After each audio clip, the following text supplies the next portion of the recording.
see we have more than 10 national ministers who are present here from the government of South Sudan. This shows a dedication and commitment and how important is this day to the great nation South Sudan.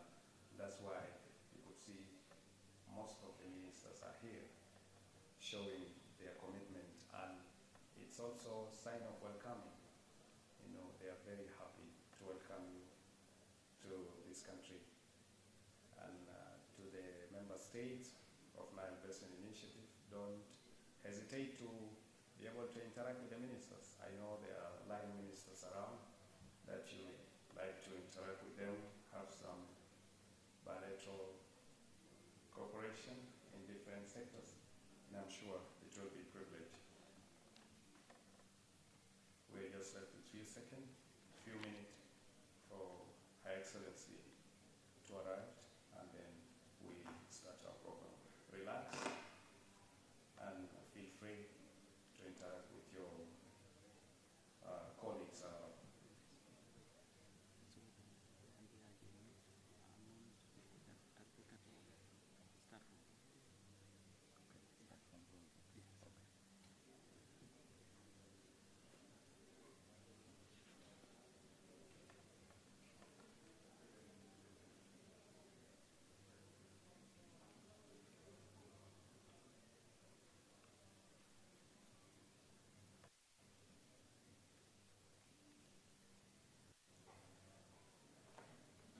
Protocol, I still see some people standing behind.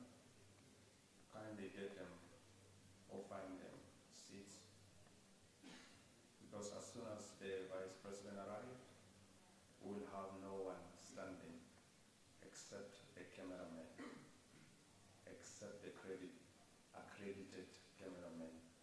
The rest of the people will maybe will allow you to leave the room if you don't get where to sit. We don't want to see somebody standing, because the program will be, of course it's going to be short, but we don't want to make sure that you stand. We'll only allow the cameraman and maybe few protocol to be standing where they could assist where it is necessary. Thank you.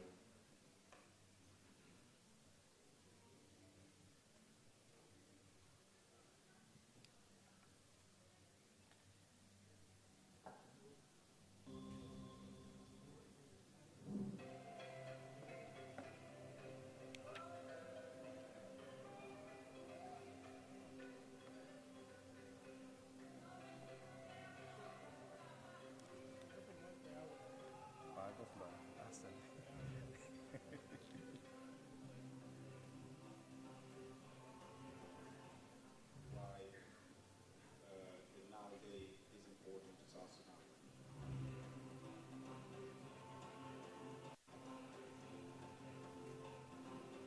So from South Sudan, when you talk about Nile, we have names for it in every section of every community. All are actually meaning only one meaning. That is the organized South, and that is a very much embedded into our own cultural activities and also pride. Economic acceleration to South Sudanese is happening gradually through the Nile itself. And sooner or later we'll go to the bigger important project that can be executed using the Nile as well. Tourism and also wildlife conservation that you have been hearing, that you've heard of. The zoo, the biggest, is here in South Sudan, and actually it is where the Nile lay and is spread out. Much of indigenous wildlife that are very much of importance internationally are here in South Sudan, under the water and also above, and they're all over here because the soup is available in South Sudan. Livelihood and settlement, how people don't live anywhere minus a tributary of the Nile or along the Nile itself. You know, when you talk about pride of South Sudan, because 97 of this land is just, you know, along it, and this is something that is beautiful. It is our stability, it is part of our life, and everything that we have today is just about the Nile. And that's why this day had to be celebrated. This is how we take it as South Sudanese.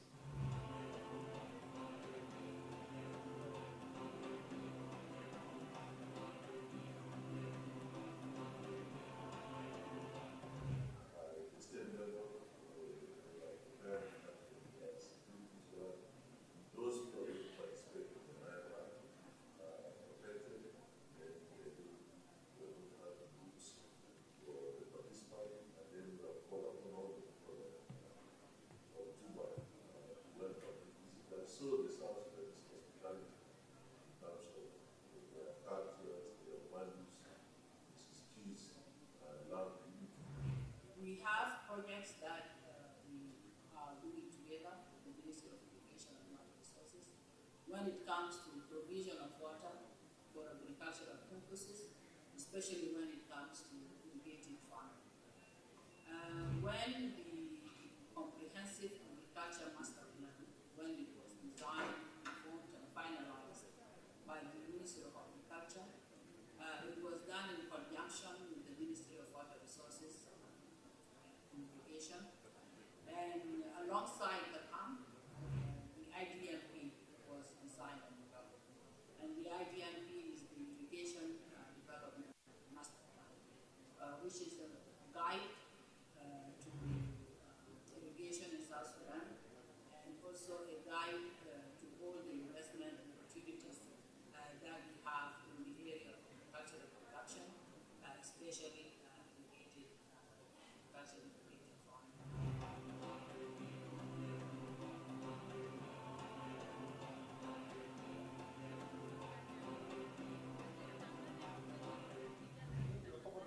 أساس في هذه الوزارة تعلمون جيد النيل أو المياه في هذه المياه هو الطاقة الكهربائية.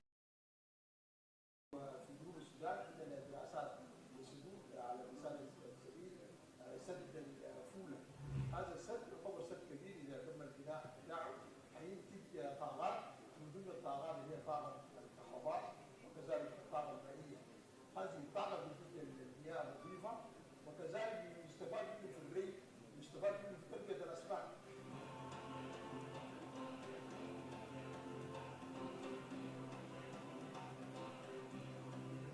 Today, we celebrate Nile Day.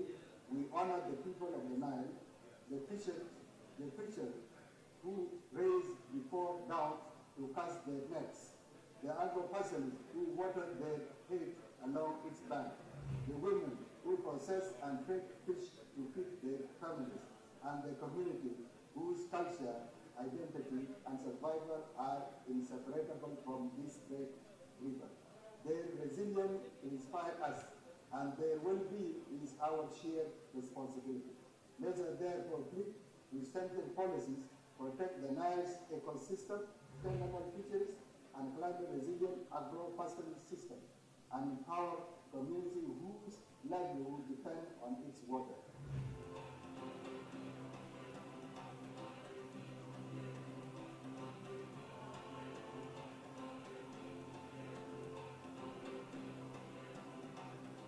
The significant part of this is that the day is used to promote cooperation, sustainable management, and development of Nile River resources among the 10 member states. This is to prohibit one single country controlling the Nile basin resources. As this cooperation kick on, being celebrated nearly 20 years ago, and it has now come to South Sudan because it goes in tens. Now it is the 10 for South Sudan. It is actually a great opportunity to host this very important day.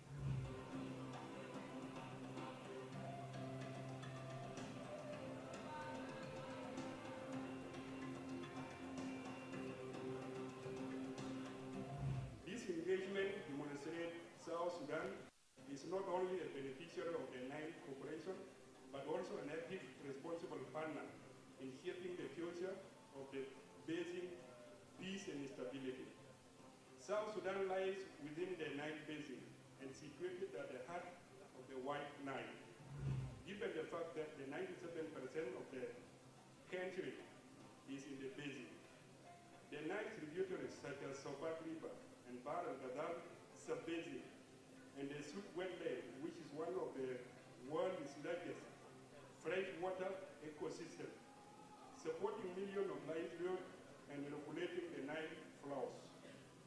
This places South Sudan at the center position and a natural bridge for the upstream and downstream riparian countries. The 20th regional celebration is a platform to remind ourselves of our role and responsibility in addressing climate change and environmental sustainability. Since joining the NBI initiative, South Sudan is actively contributed to its shared vision of sustainable socio-economic development through the equitable and reasonable use of Nile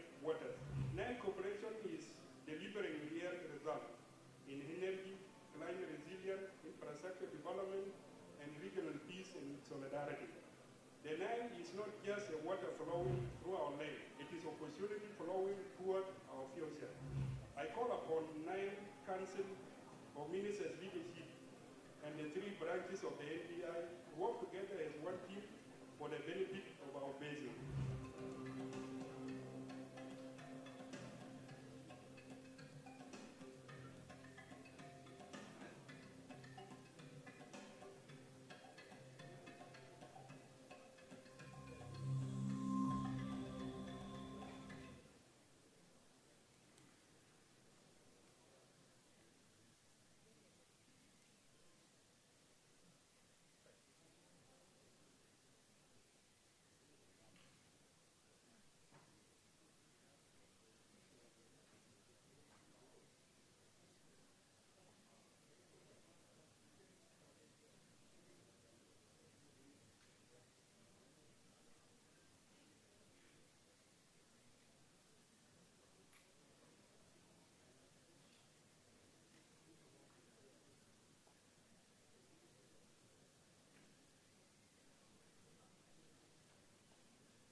Honorable Minister, Dr. Martin Longo, you're welcome, and the Minister of Cabinet Affairs, and Honorable Minister of Foreign Affairs and International Cooperation, you're highly welcome to this remarkable event.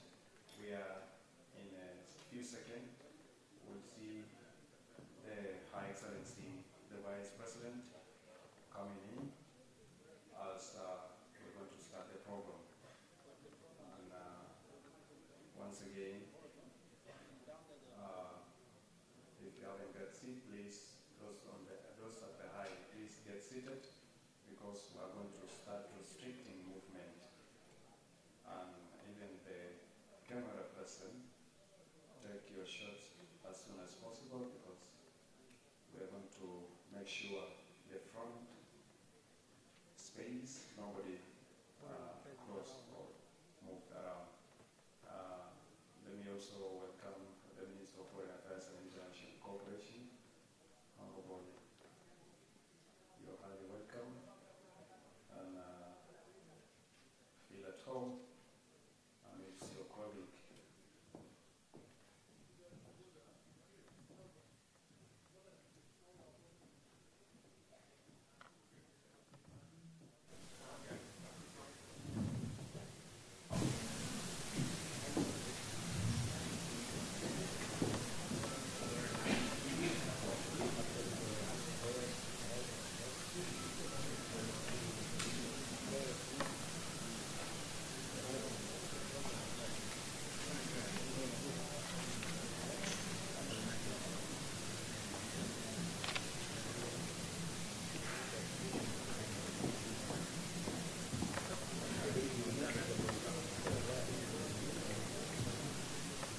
allow us together to stand up and welcome Her Excellency, the Chief Guest, and the Vice President,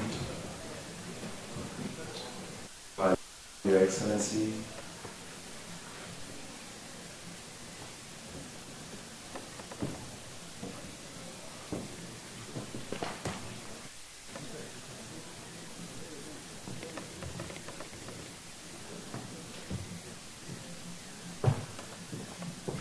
immediately we'll ask those in control to play for us the national anthem before we proceed, so that we start our program.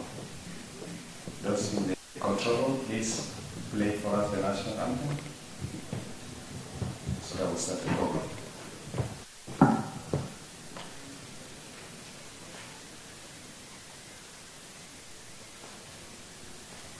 DJ, please, can you play the national anthem, starting with South Sudan, East Africa, then African Union, please.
Afrika Mashariki, tuwezeshe kuishi kwa amani, tutimize na malengo yetu. Jumuiya yetu sote tuilinde, tuajibike, tuimarike, umoja wetu idumu jumuiya yetu. Uzalendo pia wa umoja wetu, na tulinde uhuru na amani, mila zetu na desturi zetu. Tuimarike, umoja wetu ni nguzo yetu, idumu jumuiya yetu. Viwandani na hata mashambani, tufanye kazi sote kwa makini, tujitoe kwa hali na mali, tuijenge jumuiya bora. Jumuiya yetu sote tuilinde, tuajibike, tuimarike, umoja wetu ni nguzo yetu, idumu jumuiya yetu.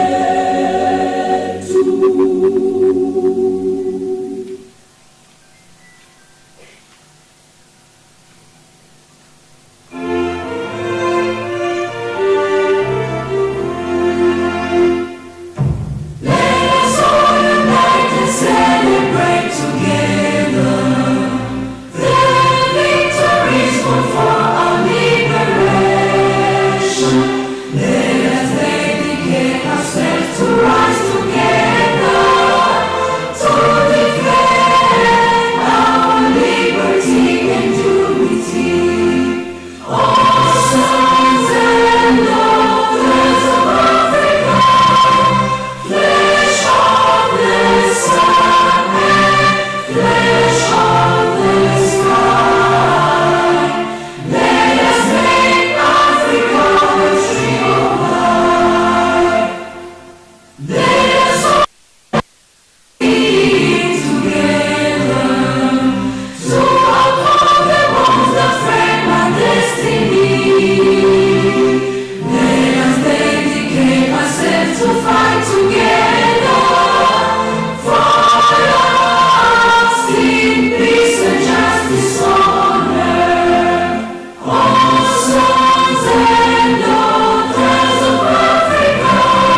Excellency, honorable members, ministers, diplomats, ministers from respective countries of Nile Basin Initiative, we welcome you as we kickstart the program. As the chief guest, Her Excellency Vice President Joseph Lagu is present, and our program is going to be short. We make sure it's short so that we allow other activities to take place. Before further ado, let me call our religious leaders to dedicate this day before the hand of Almighty God, or before the hand of Allah, so that we start officially. Allow me to welcome a representative from Christian denomination to come forward and offer a word of prayers.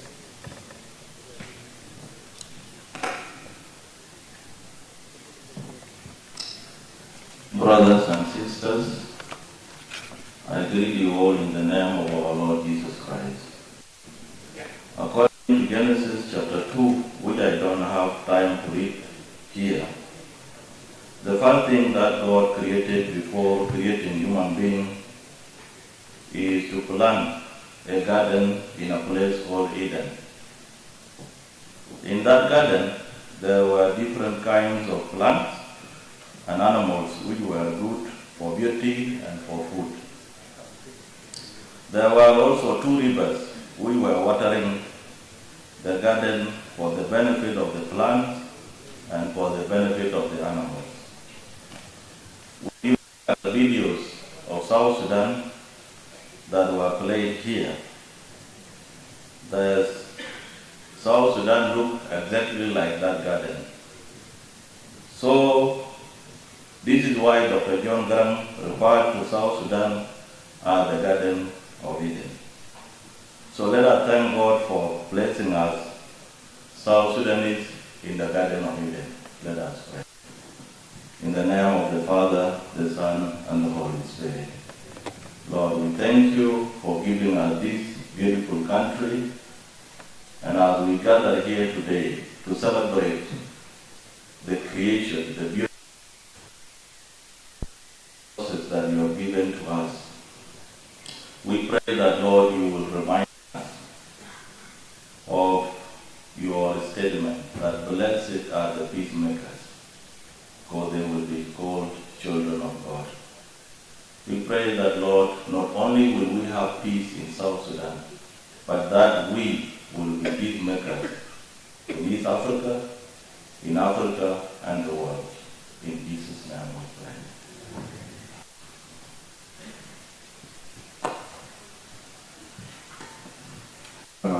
Can we have give us the citation from Quran?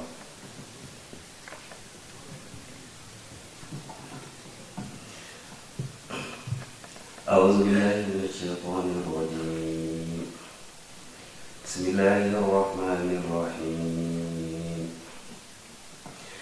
ألم تر إلى الذين بدلوا نعمة الله كفرا وأحلوا قومهم دار البوار جهنم يصلونها فبئس القرار وجعلوا لله أندادا ليضلوا عن سبيله قل ادعوا فإن مصيرهم النار قل لعبادي الذين آمنوا يقيموا الصلاة وينفقوا مما رزقناهم سرا وعلانية من قبل أن يأتي يوم لا بيع فيه ولا خلال الله الذي خلق السماوات والأرض وأنزل من السماء ماء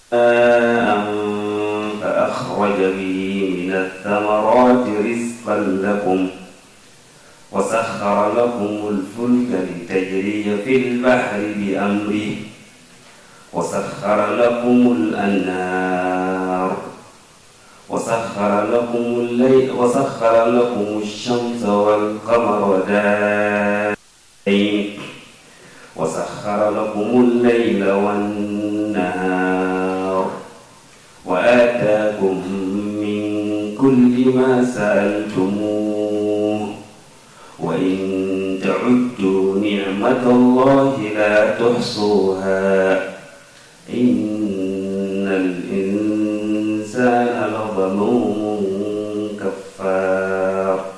بسم الله الرحمن الرحيم.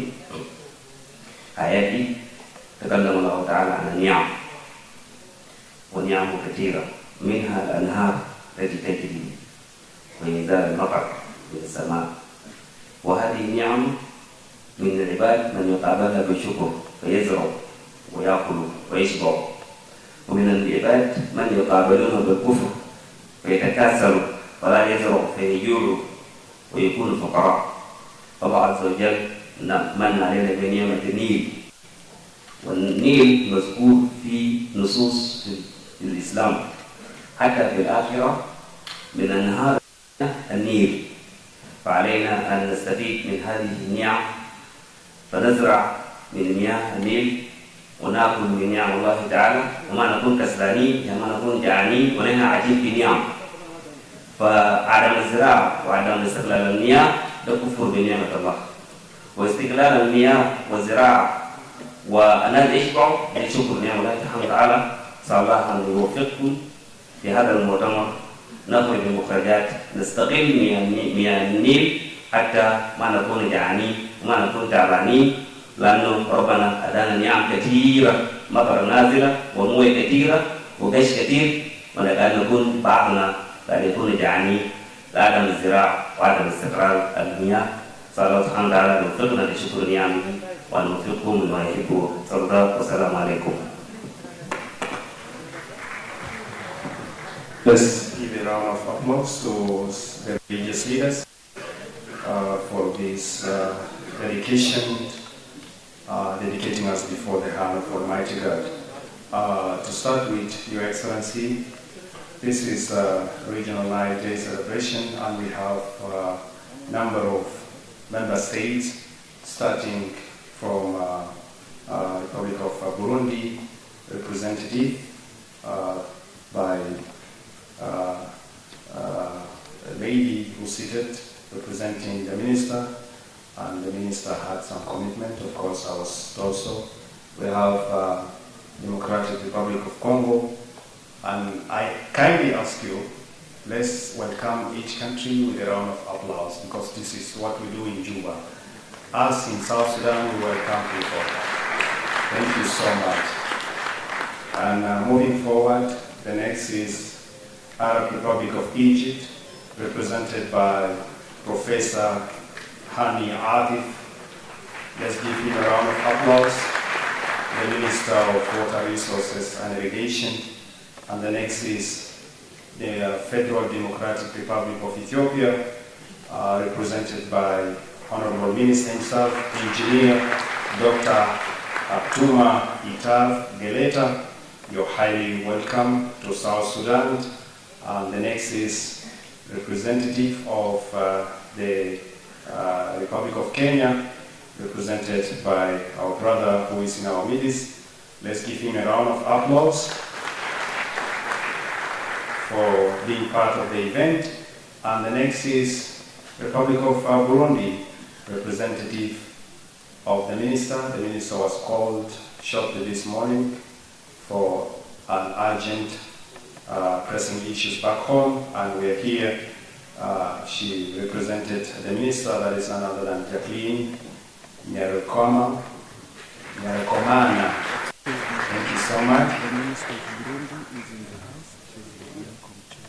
Oh, thank you so much. Thank you so much for that. I was earlier on told the minister left, but thank God she's around.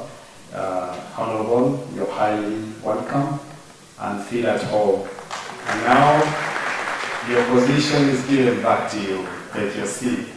Together, let's give a round of applause to our neighboring state, country, Republic of Sudan, representative of the minister. The minister hasn't turned up, but there is a representative. Let's give a round of applause to Sudan.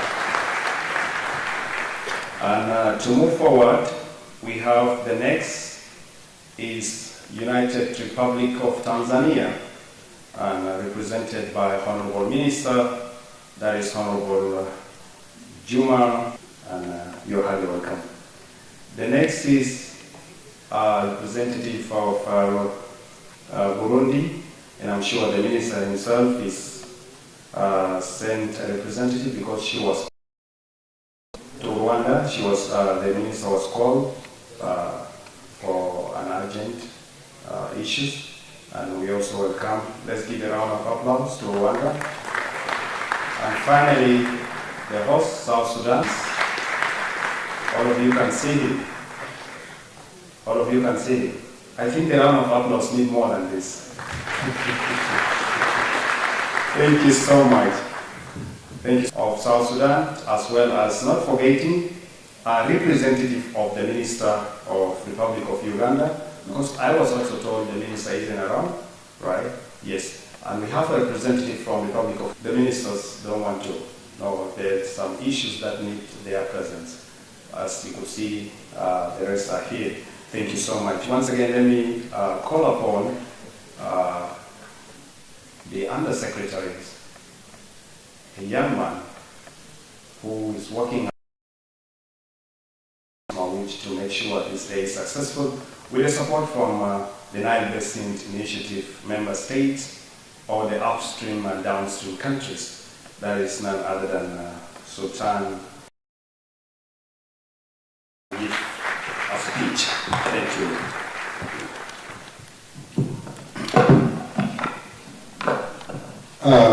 Thank you very much, Your Excellencies, Patron of the Day, advisors, Your Excellencies, the Honorable Ministers of the National Government of the Republic of South Sudan, Your Excellencies, Ministers from the Nile Basin, Honorable Chairperson of the Special Committee in our National Parliament activities, and the Secretaries, Commissions, Diplomatic Corps, partners of the Government of South Sudan, members of the NBI Secretariat, focal points in the ministries, all the organized forces commanders present, all the heads of the parastatals, all the officials and attendees present, media houses, organizing committee of these important occasions, ladies and gentlemen, good morning.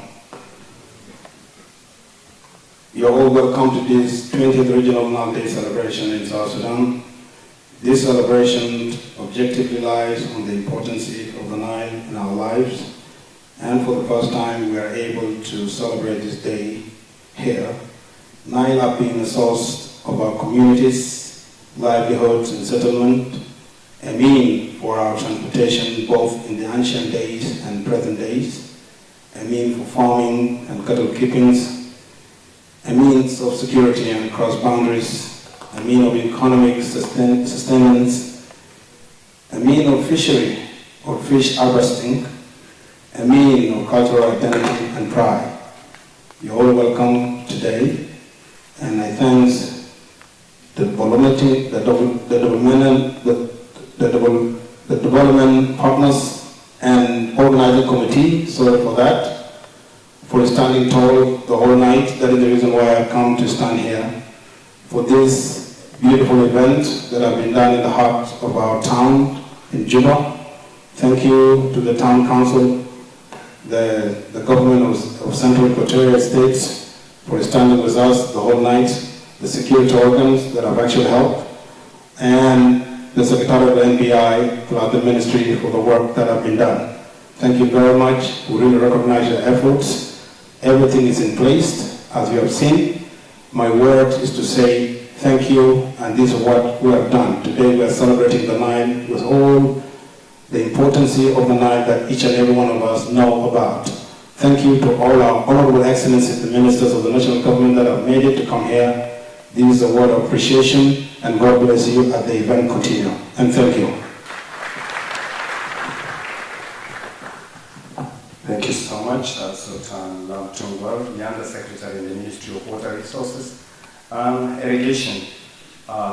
Let's once again also give him a round of applause. Come on. Thank you, thank you. Again, let me take this opportunity to welcome the chairperson of the organizing committee. He worked tirelessly with the member states of Nile Basin Initiative to make sure all of you are here, present, and witness this remarkable day.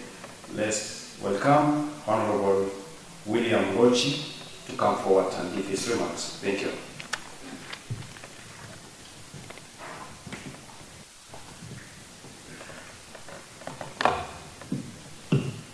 Your Excellency Josephine Laguyanga, the Vice President of the Republic, the Chair of Service Cluster, and Chief Guest for the 9-day celebration 2026.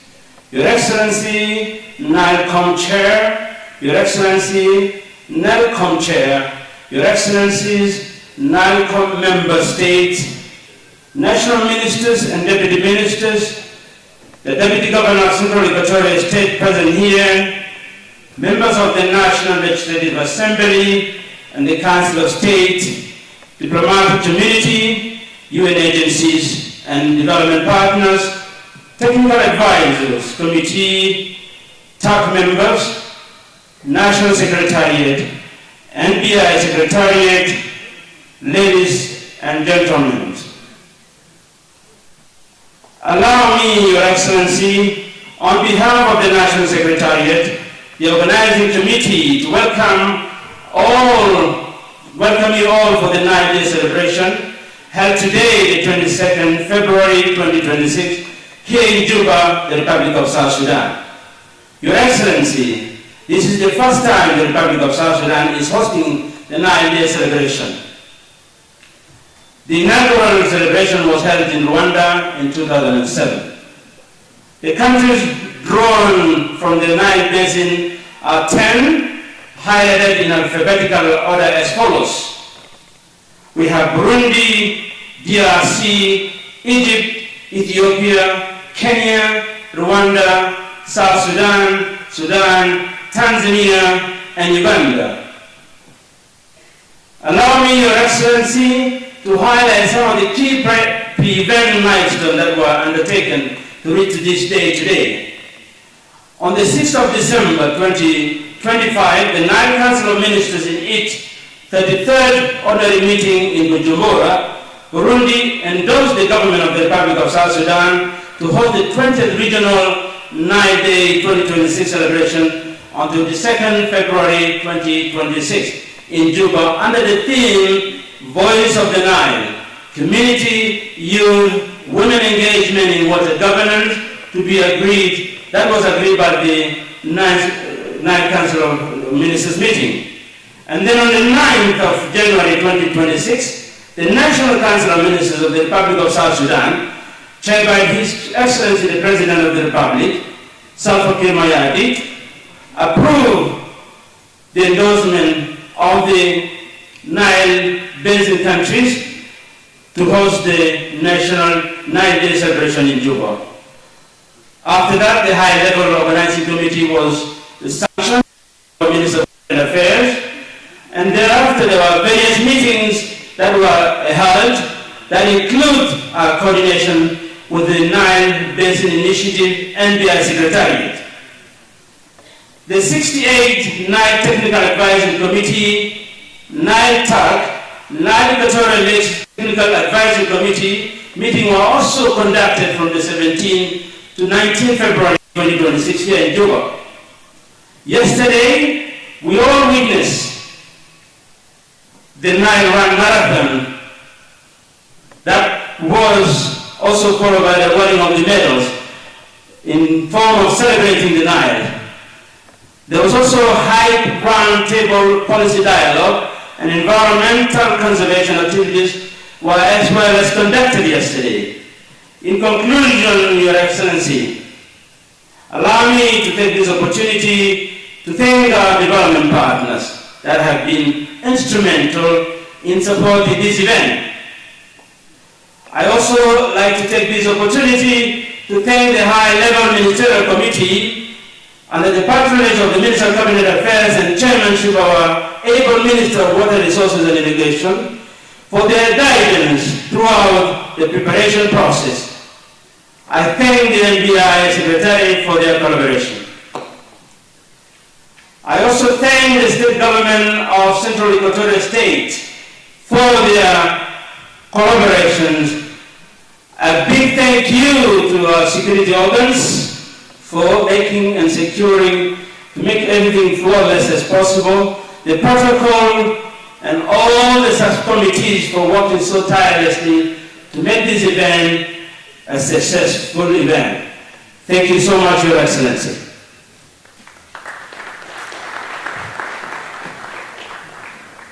Thank you so much, Honorable William Lochi, the chairperson of the organizing committee, for the remarks. Of course, we're going to proceed and have some clip for the documentary, which will be displayed for you to see some of the activities of the ministry in regards to Nile Basin initiative, as well as celebrating or commemorating this day. Of course, I'll be assisted by my co-MC, Sarah Church, and I will ask her to come forward and pick up from there as we continue with the program. Thank you. Thank you so much, my colleague. We will be witnessing the documentary, and then I'll take you to the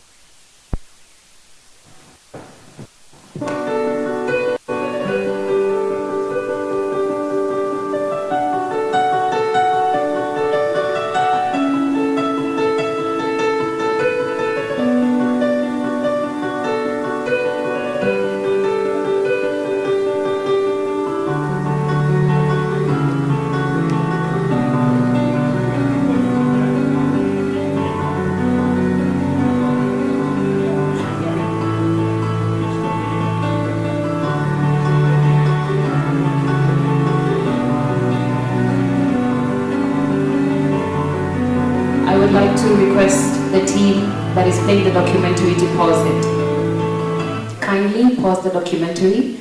Our high table would like to adjust their sitting arrangement so they can be able to also watch the documentary with the rest of the audience. Thank you.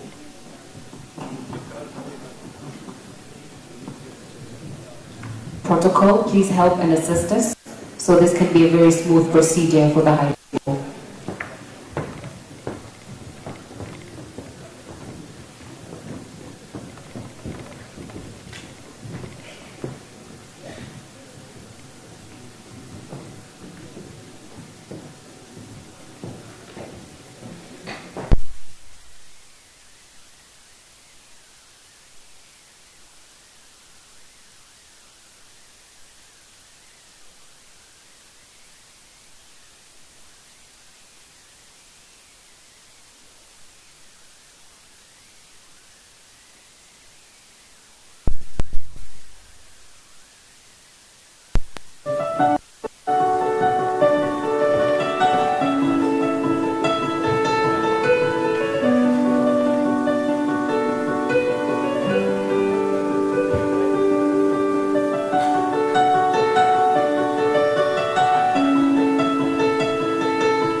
South Sudan.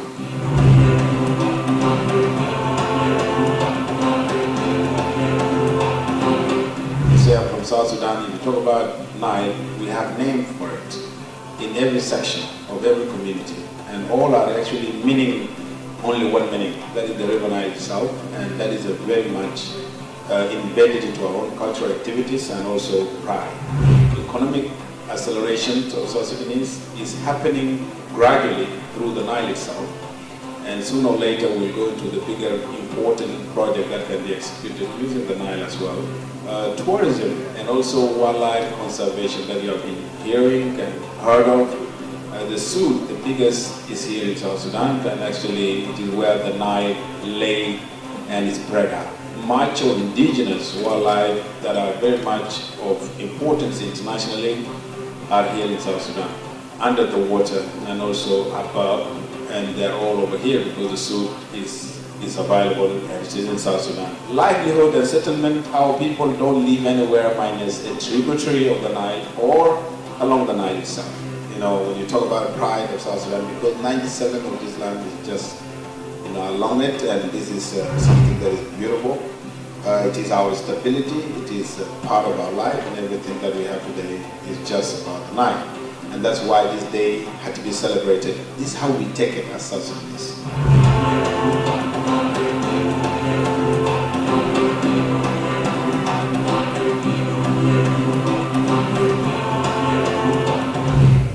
State level, we are preparing security so that those who are going to participate in the Nile Ride are protected, then they will have the books for the participant, and then we have called upon all the people of Juba to welcome these visitors. So the South Sudanese hospitality in terms of their cultures, their values, which is peace and love, unity. We have projects that we are doing together with the Ministry of Irrigation and Water Resources when it comes to provision of water for agricultural purposes, especially when it comes to irrigated farming. When the comprehensive agriculture master plan, when it was designed, formed and finalized by the Ministry of Agriculture, it was done in conjunction with the Ministry of Water Resources and Irrigation, and alongside the CAM, the IDNP was designed and developed. And the IDNP is the Irrigation Development Master Plan, which is a guide to irrigation in South Sudan, and also a guide to all the investment opportunities that we have in the area of agricultural production, especially irrigated agriculture and irrigated farming.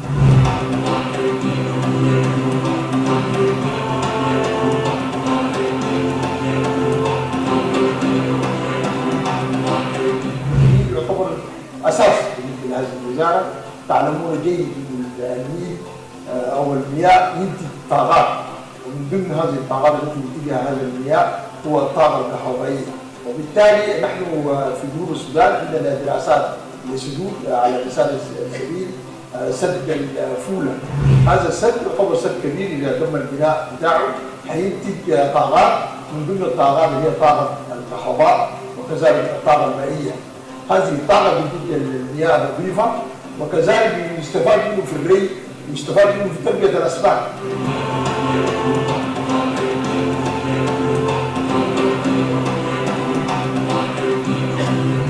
Today, we celebrate Nile Day. We honor the people of the Nile, the fishers who raise before dawn to cast their nets, the agriculturists who water their hay along its bank, the women who process and take fish to feed their families, and the community whose culture, identity, and survival are inseparable from this great river. Their resilience inspires us, and their well-being is our shared responsibility. Let us therefore plead to strengthen policies, protect the Nile's ecosystem, sustainable fisheries, and climate-resilient agro-pastoral system, and empower communities whose livelihood depend on its water.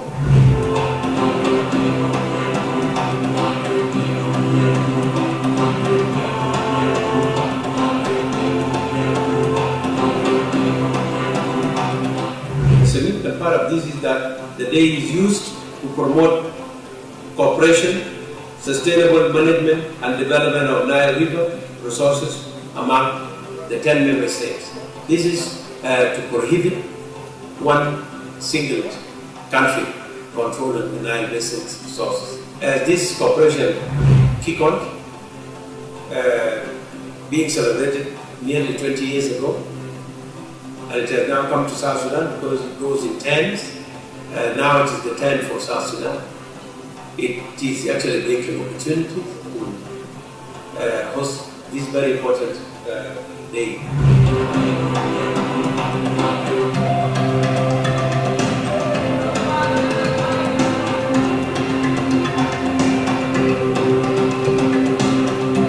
This engagement demonstrates South Sudan is not only a beneficiary of the Nile Cooperation, but also an active, responsible partner in shaping the future of the basin, peace and stability. South Sudan lies within the Nile Basin and situated at the heart of the White Nile. Given the fact that the 97% of the country is in the basin, the Nile tributaries such as Sobat River and Bar and Gadal sub-basin, and the Sud wetland, which is one of the world's largest freshwater ecosystem, supporting millions of livelihoods and regulating the Nile flows. This places South Sudan at the center position and a natural bridge for the upstream and downstream riparian countries. The 20th regional celebration is a platform to remind ourselves of our own responsibility in addressing climate change and environmental sustainability. Since joining the NBI's initiative, South Sudan is actively contributed to its shared vision of sustainable socio-economic development through the equitable and reasonable use of Nile waters. Nile cooperation is delivering real results in energy, climate resilience, infrastructure development, and regional peace and solidarity. The Nile is not just a water flowing through our land, it is opportunity flowing toward our future. I call upon Nile Council of Ministers leadership and the 3 branches of the NBI to work together as one team for the benefit of our basin.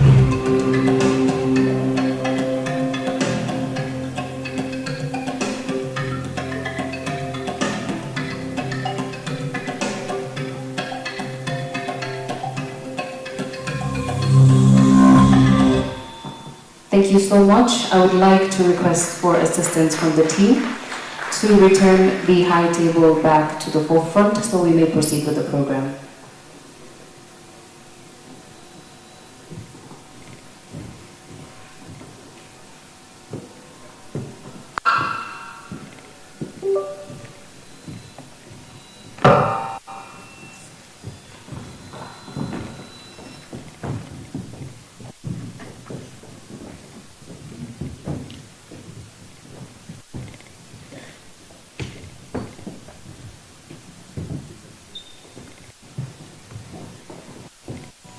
They take their seats. I believe we have been able to see Sudan's POV or perspective of the Nile. Every country situated along the Nile has its own activities, has its own point of view of what the Nile gives and offers it, and this is what South Sudan has to share as an experience with the Nile.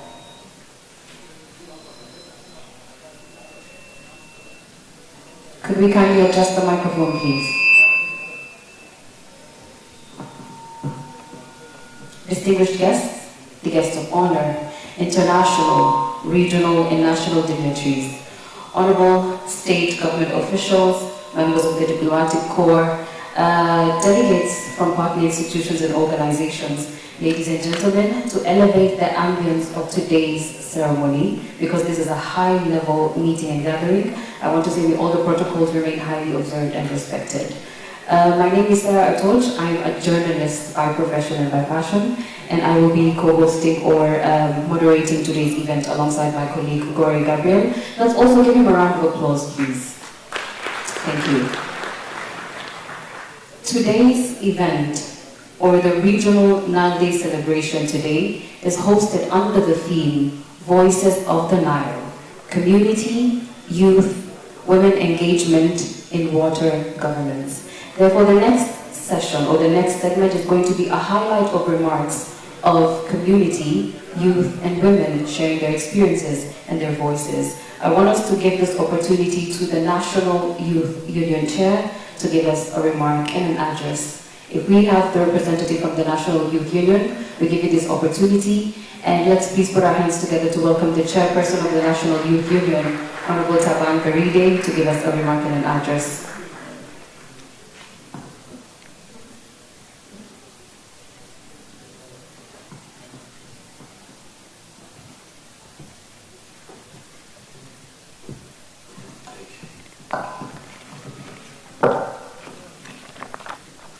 Your Excellency, the Vice President of the Republic and the Chair of South Cluster, Mama Joseph Laguyama, National Ministers present, representatives from the government of Central Equatoria, representative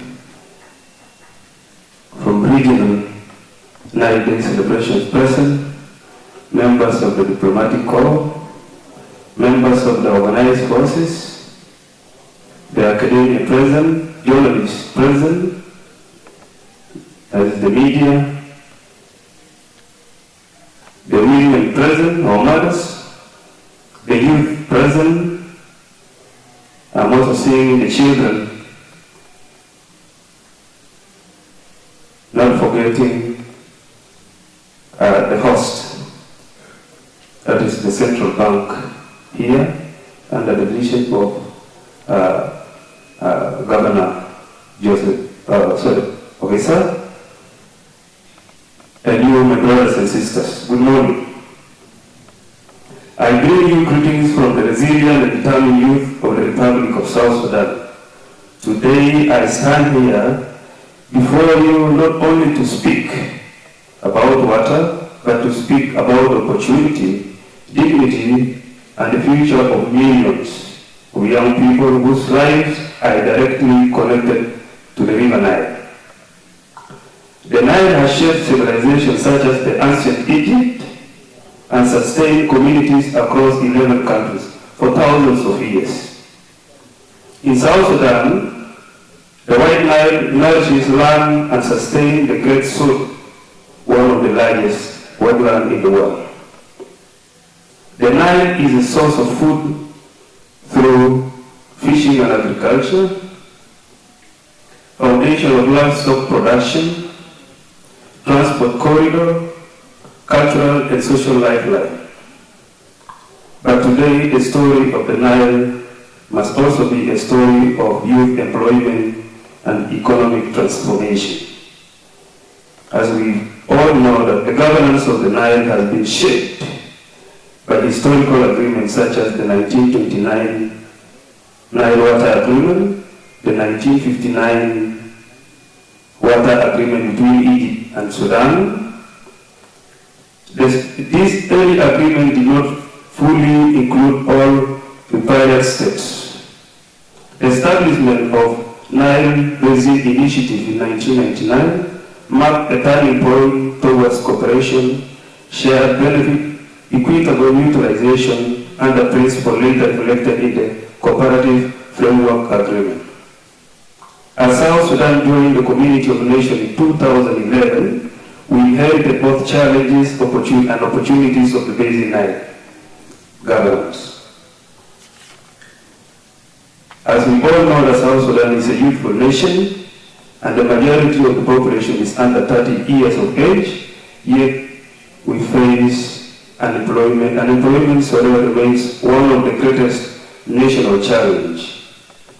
The youth of this country are faced with limited formal job opportunities, dependence on subsistence agriculture, lack of capital and skills, climate shock that destroys livelihood, limited industrial development, inadequate to reliable and sustainable power.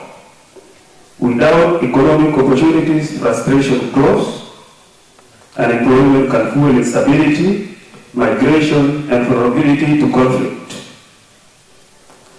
transforming the Nile into job creation platform. If wisely managed, the Nile Basin can unlock massive employment opportunity. By investing in smart agriculture, industrialization along the Nile corridor, access to sustainable power, and green economy and climate resilience job. The role of the youth, and these ones are not only temporary job, they are long-term economic sector. Youth responsibility are one we have accepted as the young people of this country to champion sustainable resource use through protection of the Nile from pollution, overfishing, and environmental degradation. Also to build skills for future. This through education and technical trainings in water engineering, environmental science, agribusiness, renewable energy, and industrial management. And also we have accepted to promote peaceful cooperation through cross-border dialogue with Nile Basin countries to strengthen regional peace.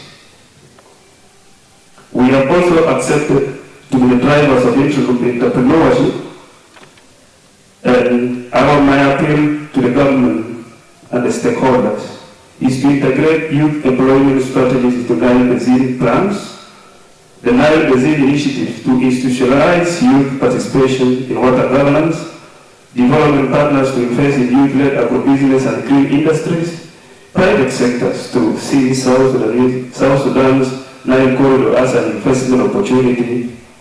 Water governance must go hand in hand with economic empowerment. Conclusion, the Nile has sustained ancient civilization, now it must sustain modern economies. If we invest in smart agriculture, industrialization, and sustainable power, the Nile Basin can transform from a regional untapped potential into hub of productivity through youth-driven innovation. South Sudanese youth are ready to work, to innovate, to protect the Nile, and ready to turn water into wealth and opportunities. Let this conference mark a chapter where cooperation creates jobs, where sustainability attracts investment, and where the youth becomes the driving force of the Nile Basin prosperity. Thank you so much.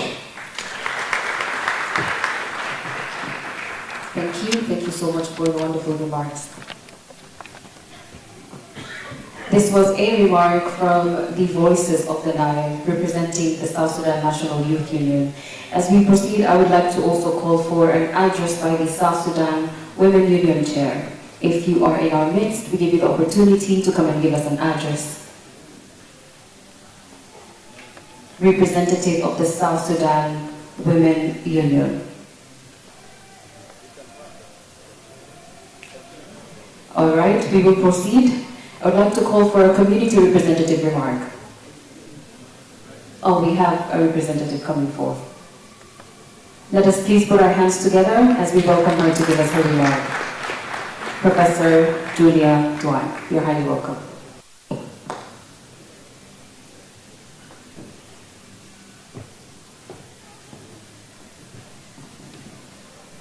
Thank you very much. I think our chair lady could not make it, but I chair the Council of Women Union. So I'll take the opportunity, because there are women in South Sudan.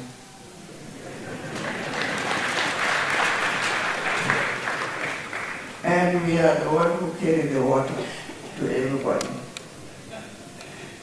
Our high table, our vice president,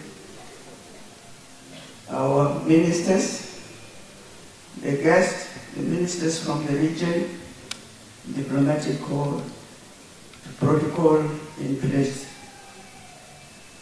I'm not prepared, but I will share a story, because I grew up along the Nile. I'll share my mom's story. My mom was a farmer from the Ural area, Lake Ural. She used to farm.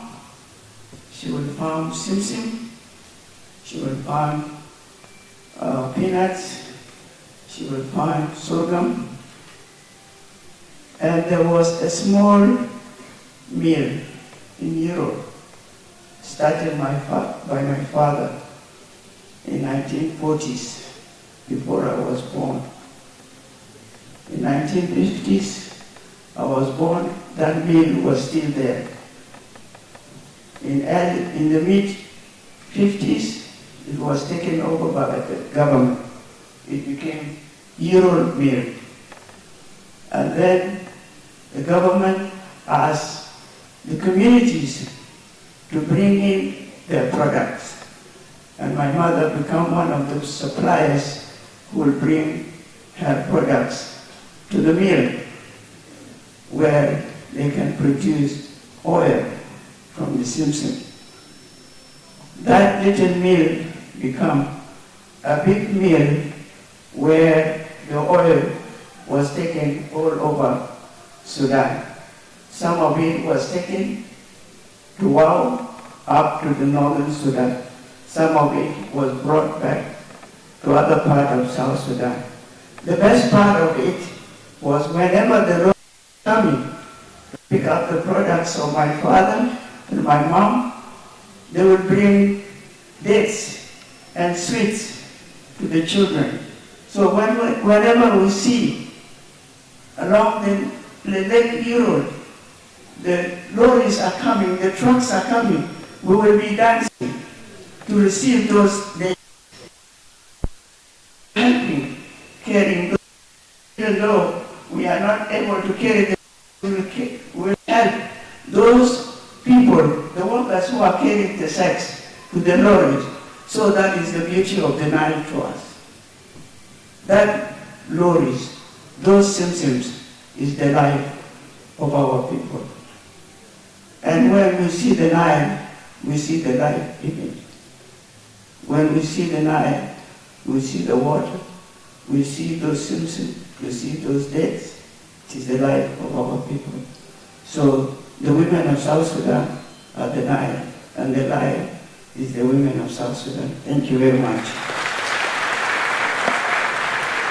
And up to today, there are parts in South Sudan, we don't have enough water. So our Minister of Water, that should be a priority. Thank you. Thank you so much. Thank you so much for the beautiful story. Can we give a round of applause once again? Thank you. With your permission, Her Excellency, allow me to do once again some of the recognition as the Secretariat of the Nile Basin Initiative wish to actually put forward. Starting with Her Excellency Colleen Mrishohomwana, the Minister of Environment, Agriculture and Livestock, Republic of Burundi, followed by His Excellency Professor Hani Atif Nibhan, the Minister of Water Resources and Irrigation, Arab Republic of Egypt. Next is His Excellency Dr. Abdul Itafer, the Minister of Water and Energy, Federal Democratic Republic of Ethiopia. Ambassador Johnston Lotium, Political Affairs, representing Republic of Kenya. And we have Jacqueline, who is here representing Republic of Rwanda. Then not forgetting the host, Honorable James Mawich Makwat, Minister of Water Resources and Irrigation, Republic of South Sudan. Then we have Dr. Mustafa Abdurrahman, the Chairman of Water Resources Technical Organ, Republic of Sudan, representing the Minister. We have Honorable Matthew Andrea, Deputy Minister of Water Resources, Republic of Tanzania, representing the Minister. We have Dr. Alfred Ohili, representing Minister of Water Resources, Republic of Uganda. Together, let's give them a round of applause. The next, also recognize the NBI development partners, starting with UNDP, European Union, World Bank, Global Environment, African Development Bank, Government of Germany, CEDA, Sweden, French development agencies, among others. These are some of the development partners who have been working all along with Nile Basin Initiative to support them. Let's once again applaud them for their support. We also have Executive Director of Nile Basin Initiative, Nile Tech members, NSAP members, Nile Tech members, Nile Basin Discourse Chairperson, Executive Director, Intro, and then Regional Coordinator, NILESAP. They have supported the initiative and they have always been there behind Nile Basin Initiative. The next is the immediate farmers, NBA Executive Directors, and especially Dr. Florence Grace, board members of Nile Basin Discourse, not forgetting those who are making sure this event go live on all social media platforms and national televisions, the media houses. We appreciate your presence and thank you so much for relaying this to the world. The committee who made this event successful, starting with Honorable William Rochi, Sultan Lamtungwa, and Jemeza Kakule, representative from the Office of the President, representative from the Office of the Vice President for Economic Cluster, subcommittees including protocol services, so to recognize the presence of presidential advisor who are around, as well as envoys, as well as national ministers representing around, Christopher Soka, to come forward and give his remarks.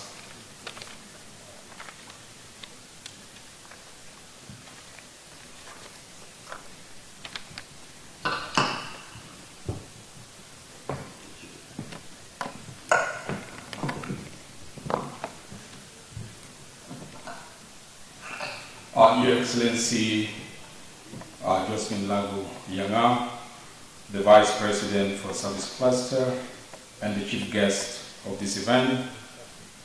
Also, allow me to recognize Honorable Dr. Martin Lomro, the Minister of Cabinet Affairs of the Republic of South Sudan. Also, Honorable Janice Mawish Makwaj, the Minister of Water Resources and Irrigation of the Republic of South Sudan, the Chair of NILECOM, the Executive Director of NBI, Honorable advisors who are present here and envoys, Honorable Ministers from the Government of South Sudan, Excellency Ministers from the Nile Basin Initiative Member States, His Excellency the Deputy Governor of Central Equatorial State, who is representing the Governor of Central Equatorial State, the representative of Nile Basin Discourse, our development partners, our traditional leaders, the custodians of our land and waters, our religious and faith-based leaders, distinguished guests, ladies and gentlemen, all protocols remain observed. A very good morning to everyone. On behalf of the people of Juba City, the bustling capital of the youngest nation on earth, I would like to take this opportunity to welcome you all very much for having taken the trouble to come to Juba. I will say, Ahlan wa sahlan bikum. Karibu sana, bienvenue. It's indeed a remarkable day today to have all of you here in Juba to celebrate this amazing Nile Water Day celebration. For us, the people of Juba, this day is not only especially remarkable, but it's a very important day because it has elevated Juba on the map of Nile waters. So many of you, probably it's the first time for them to come to Juba, and because of this one, Juba is going to be known not only as the capital city of the youngest nation, but a capital city that is on the Nile. Thank you very much for coming. I cannot only stand here and welcome you, but as the mayor of Juba, represent the voices of the people of Juba. It is very important that also I tell you what the Nile means to us as the people of Juba. It is fitting that we gather here, where the Bahr el-Jebel, that's what the Nile is known here, the Nile, the mountain Nile, begins its journey towards the desert. In Juba, the Nile is not a backdrop, it's our heartbeat. From the iconic arches of Juba Bridge to the historic banks of the Sukri, because this is the name the indigenous people of Juba call the Nile. Like the Undersecretary was saying today, the Nile has different names with different communities.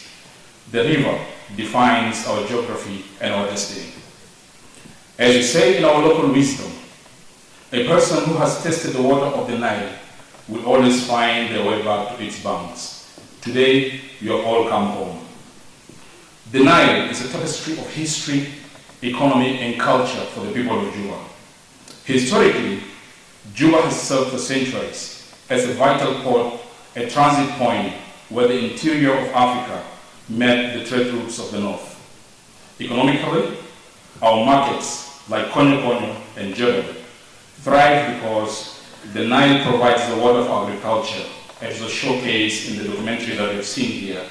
It also provided navigation for our trade. Our budding hospitality sector, the hotels and restaurants lining the river, depends entirely on the beauty and health of these waters.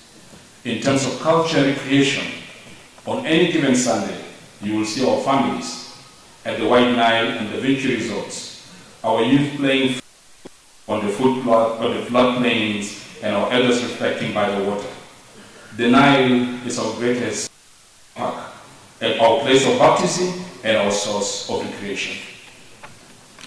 Your Excellencies, the theme of 2026, Voices of the Nile, rightly shifts the focus from hydropolitics to people's politics.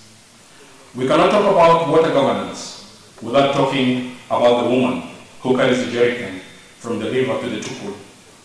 She is the first manager of water. She is the first manager of water. She must be the first voice in its governance.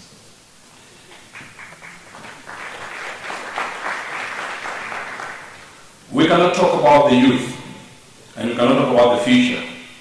In Juba, our young people are no longer just waiting for the future. And it was a testimony that the youth leader has said here. They are building it. They are the ones spearheading Clean the Nile campaigns and innovating in aquaculture. They are just not stakeholders. They are the shareholders of this river. As the adage goes, if you want to go fast, go alone. If you want to go far, go together.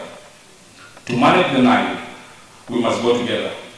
Men, women, elders, youth, upstream and downstream. Your Excellencies, distinguished guests, the benefit of cooperation outweighs the cost of competition.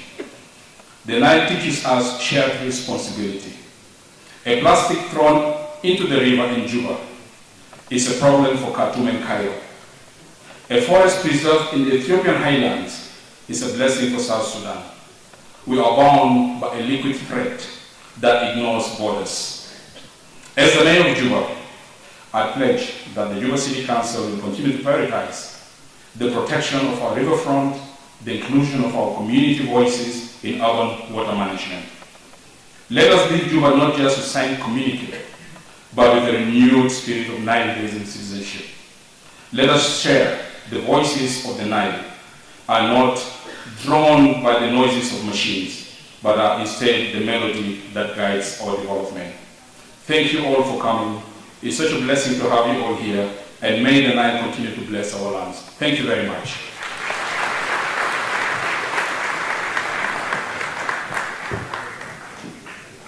This is the man in charge of Juba City.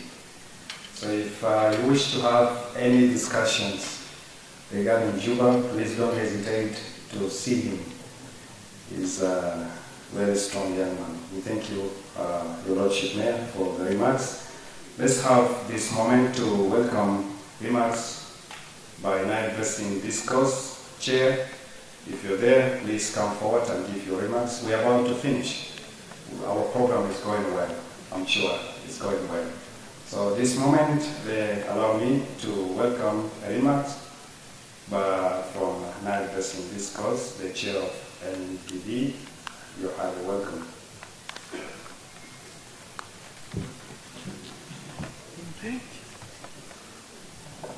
Excellencies, Honorable Nile Co-Chair, Honorable Ministers, members of the Nile Com present, distinguished senior representatives of the Government of the Republic of South Sudan, Executive Director of the Nile Basin Initiative, Secretariat, Senior Advisor to the NDIA, Acting Executive Director of ENTRO, Regional Coordinator NELSAPCU, members of the Diplomatic Corps, distinguished ladies and gentlemen, all protocols observed.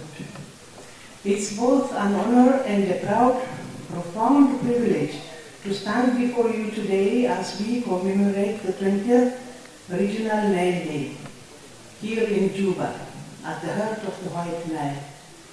We gather not only to celebrate the shared water, but to reaffirm a shared destiny, one rooted in cooperation, mutual respect, and collective responsibility. Allow me first to express my sincere appreciation to the government and people of the Republic of South Sudan for hosting this important milestone and for according a warm welcome and generous hospitality to me and my team since the time we arrived here in Juba. As highlighted in the concept of this year's celebration, South Sudan's central position in the basin and its stewardship of the said wetlands remind us of both the opportunities and responsibilities we share in managing this great river. Today marks 27 years since the establishment of the Nile Basin Initiative, a bold and visionary step taken in 1999 to transform Nile from a potential source of conflict to a river of cooperation to prosperity. Today is therefore more than celebration. It is a moment of reflection on how far we have come, to where we must go together.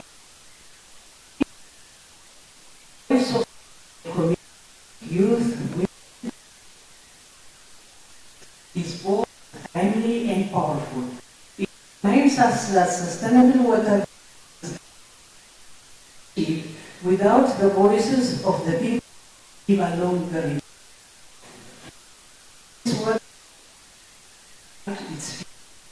Distinguished ladies and gentlemen, the Nile Basin Discourse stands here today as the collective voice of over 600 civil societies across the basin, of the people, of the community at the back of the board.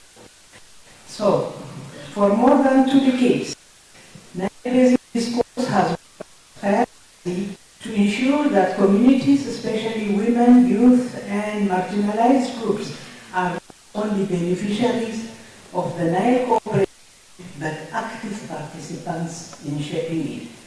We are proud to serve as a bridge between citizens and decision makers.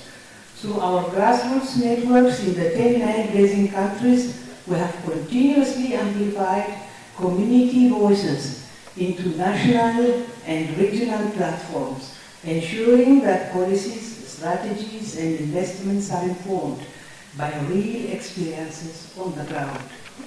We firmly believe that sustainable decisions are those that are inclusive and informed by realities on the ground. Over the years, NPD has made significant contributions to the Nile Basin Initiative and member states through evidence-based advocacy and citizens' engagement, formulations and transboundary project perspectives and social insights for decision-making processes. Our role has been to complement government and NDI efforts by bringing forward local knowledge, promoting transparency, and strengthening ownership of the Nile Basin programs at all levels. Outstanding examples in this regard include NEBD support to INTRO and NELSAP in developing flood and drought early warning systems through mobilizing and consulting grassroots communities and developing community-based adaptation strategies.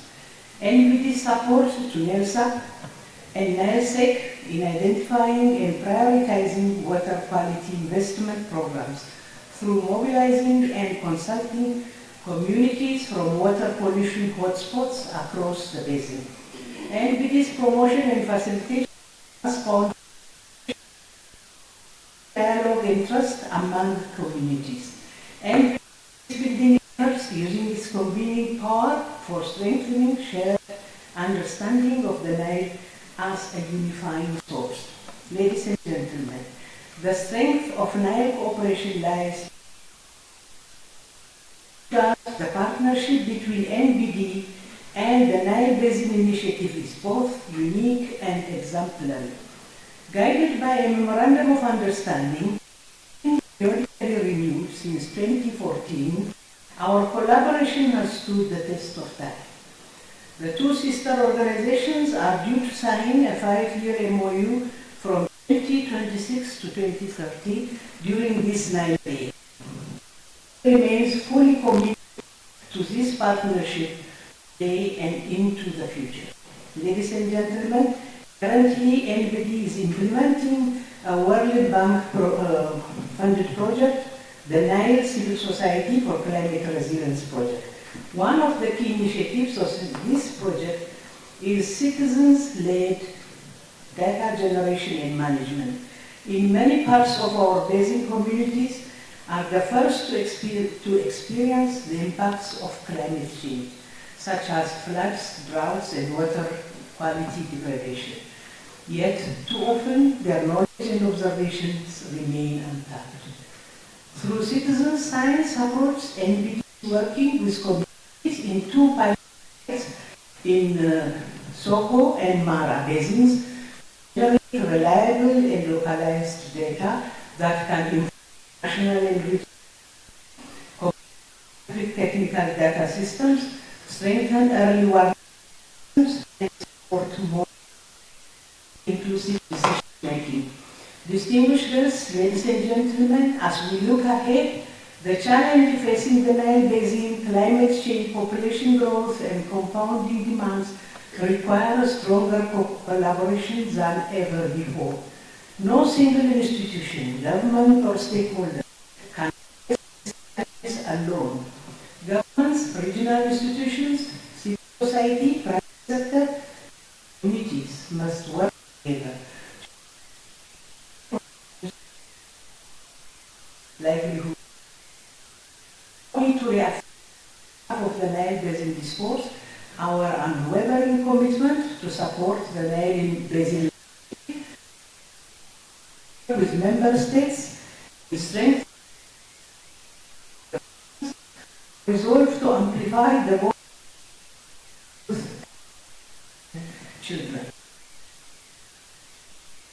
Contribute to sustainable, equitable, and climate resilient development across the basin. Ladies and gentlemen, as I conclude, I would like to reiterate that the Nile is not just a river. It is our heritage. It's our lifeline and our shared future. Let us continue to listen to the voice of our continue to strengthen partnership and let us build a future where cooperation flows freely as water flows of one family. Thank you.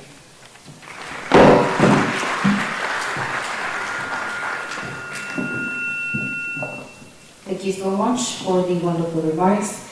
This was a remark by the Nile Basin Discourse Chair. As we proceed, I will be calling for a remark by Development Partner Representative, and that is UNDP. Let us warmly welcome UNDP representative to give us an address. Let's put our hands together.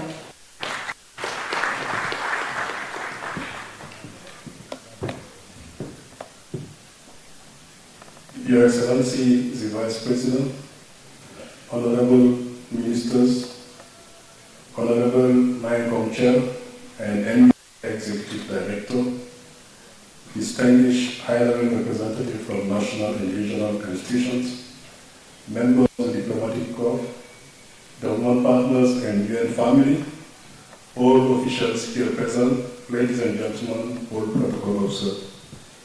Good morning, bonjour. I'm Dr. Liga Samasan. I'm the UNDP Senior Economist and Deputy Representative. It's a privilege to join you here and speak today on behalf of the UNDP Resident Representative who is out of the country as we celebrate this important event around inclusive water governance around the Nile. We thank the government and the organizer for this invitation. The Nile is more than just water flowing. We heard it from Honorable Minister in the fantastic videos I enjoyed. Food, income, livelihood, and provide many business opportunities for millions of people in South Sudan and in the region. Therefore, sustainable management of this vital resource cannot be achieved without the meaningful participation of those people that are connected to it. At UNDP and for government partners, we believe that effective water governance begins with people. So a people-focused approach should be adopted in water management policy, intervention, and project. The local knowledge of communities are essential for building resilient, boosting and diversifying the economy of the region, and strengthening water system, particularly in the face of climate change and the ongoing government challenges that we are experiencing in South Sudan and the region. Equally important is the engagement of young people who bring innovation, motivation, energy, and new solutions to water and climate challenges. Investing in youth today, including in water management and resource, will ensure strong water security tomorrow. And for all of us, we also recognize the key role played by women, who are often the first manager at the household and community level, as we heard from the Juba City Council Mayor. So empowering women will lead to more equitable and optimal development outcome. At UNDP and in the development community in general, our support through different projects recognize that effective water governance directly contributes to peace and stability, one of the key pillars of our country program document. Access to water lowers conflict, can somehow also reduce tension, strengthen social cohesion, and support peaceful cohabitation. As the Nile connects South Sudan and the region, we also believe that water governance can be a key driver of regional integration, cooperation, and complementarities. UNDP, together with other development partners, will work with national institutions and communities to promote sustainable natural resource management, climate adaptation, and ecosystem conservation in order to maximize the potential of resources while also trying to safeguard them for the next generation. As we move forward, let us commit to amplify the community voices, to empowering young people and advance enhancing women participation in water governance. Together, we can ensure that the Nile contributes to sustain life, to strengthen resilience, and to support inclusive and sustainable growth and development. Thank you.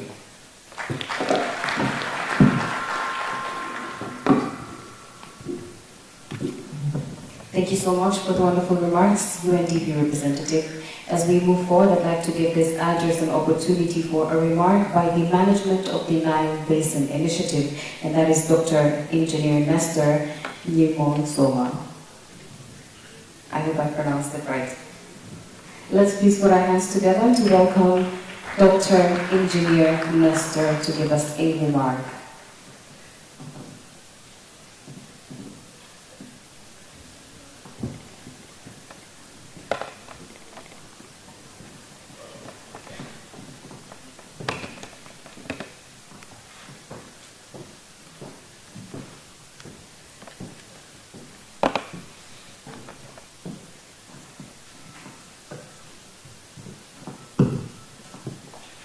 Guest of honor, Vice President for Services, CLASA, Her Excellency Joseph Lago, the NILECOM Chair, Her Excellency Kanini Barushimana, Minister of Environment, Agriculture and Livestock, Republic of Burundi, Your Excellencies and the honorable members of the Nile Council of Ministers, honorable ministers from South Sudan, senior delegates from Republic of South Sudan, distinguished members of the Nile Technical Advisory Committee, heads of the Nile-based initiative subsidiary action programs, strategic and development partners, staff of the NBI, Nile-based initiative, distinguished guests, ladies and gentlemen, good morning, everyone.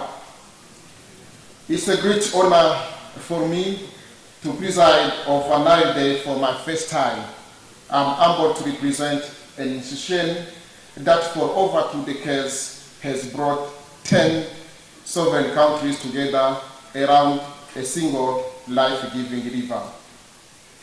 Today, as we celebrate Nile Day 2026, my message travels far beyond this hall, reaching communities, youth, and women across every corner of the Nile Basin, whether by community radio or 5G internet.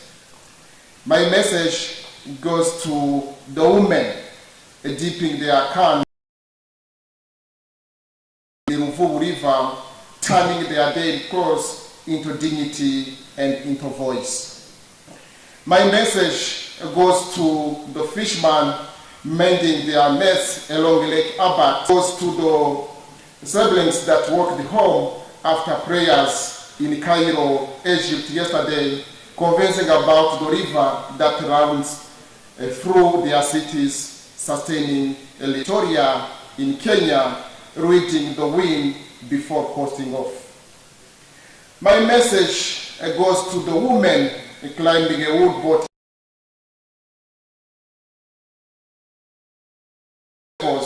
are lower than last year and thinking about solutions. My message goes to the students sitting by the Nile near long journey north. My message goes to the youth chatting along Independence Street in Juba, South Sudan, about flood keeper that will soon close his door today along Nile Avenue in Khartoum, reflecting on a day lived beside a river shared by so many. Every day, women, youth, and the communities interact with its waters, observe changes, make decisions, and innovate solutions. The Nile sustains over 300 million people, powers cities, shapes histories, and nourishes ecosystems from the Nile River and eco variability, floods, droughts, pollution, underdeveloped irrigation, rising energy demands, and ecosystem degradation. Nile NBI has been a pillar of endurance, trust, and innovation, the only impartial platform bringing all 10 European states together to foster dialogue and action.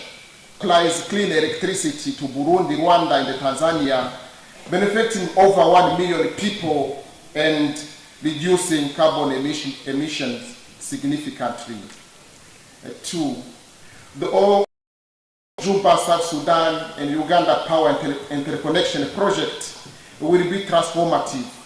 South Sudan currently has around 7% electricity coverage, and the bidirectional line will raise about 10%. And Uganda will generate significant trade revenue while connecting South Sudan to the North-South Regional Electricity Highway. This is transformational regional integration and the most of all sharing benefits from the Nile. 3. Real-time water monitoring and early warning systems now operate across 43 stations in flood and drought forecast, seasonal hydrological outlooks, and hotspot alerts, helping communities act before disaster strikes. 4. Water quality monitoring and interventions against environmental pollution protect people, wildlife, and the river itself. For the first time, NBI has been providing high-tech monitoring equipment at 38 locations basin-wide to build the member state capacity in monitoring water quality. Lastly, NBI's Young Professional Program nurtures future leaders. In the Eastern Nile Investment Program, 12 courses were hosted in the last 3 years, and 6 more at the Secretariat. Those young professionals gain hands-on experience in water management, climate adaptation, and transboundary cooperation, building the skills the basin we need for generation. Guest of honor, Vice President for Service Cluster, ladies and gentlemen, our pre-Nile Day series of webinars and the Youth Hackathon focused on our theme this year, Voices of the Nile, Community, Youth, and the Women Engagement in Water Governance. We learned that women have critical roles in climate-resilient water management and peace building. That community voices, youth, women, and the local leaders are not optional. They are essential for trust, cooperation, and sustainable water governance. Arranged in cooperation with academia, the World Bank, and the Nile Basin Discourse, the webinars revealed important pathways for amplifying community voices. 1, Transboundary Civil Society Forum alongside state negotiations. 2, Participatory water governance at basin and sub-basin levels. 3, Youth and the Women's Leadership Programs in the riparian countries. 4, Internship and the Young Professionals Programs. 5, Community-led environmental monitoring shared across borders. And 6, Cultural and educational exchange celebrating shared Nile heritage. I take this opportunity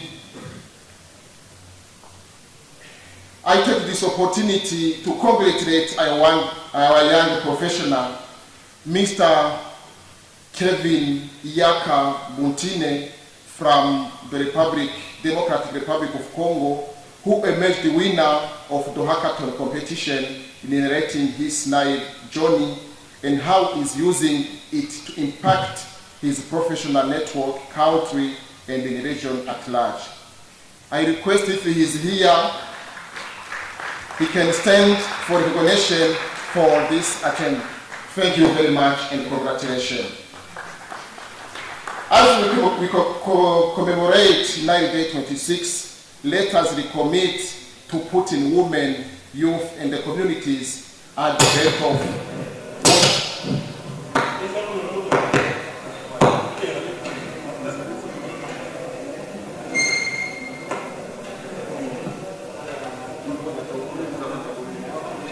at the head of water governance, to turning challenges into opportunities and the rivers into livelihoods. In conclusion, I want to thank African Development Bank, the cooperation in international waters in Africa, Trust Fund of the World Bank, BMZ, through GIZ, the Global Environment Facility, and the United Nations Development Program for partnering with NBI. Once again, guest of honor, I commend the Republic of South Sudan for making as soon as comfortable in this country.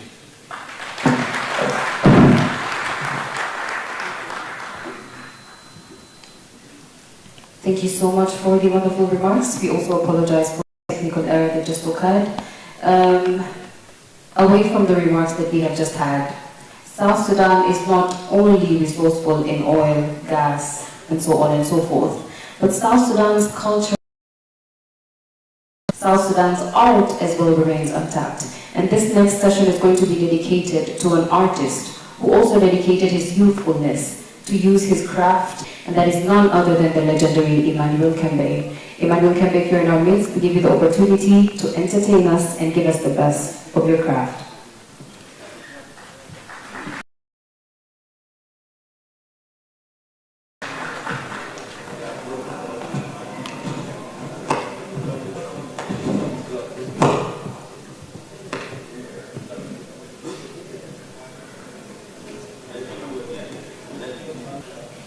Emmanuel Kembe, we are welcoming you to come and give us your entertainment interlude. But if you can hear us, please help us turn off your microphone before you proceed to the hall.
Thank you. Thank you, sir.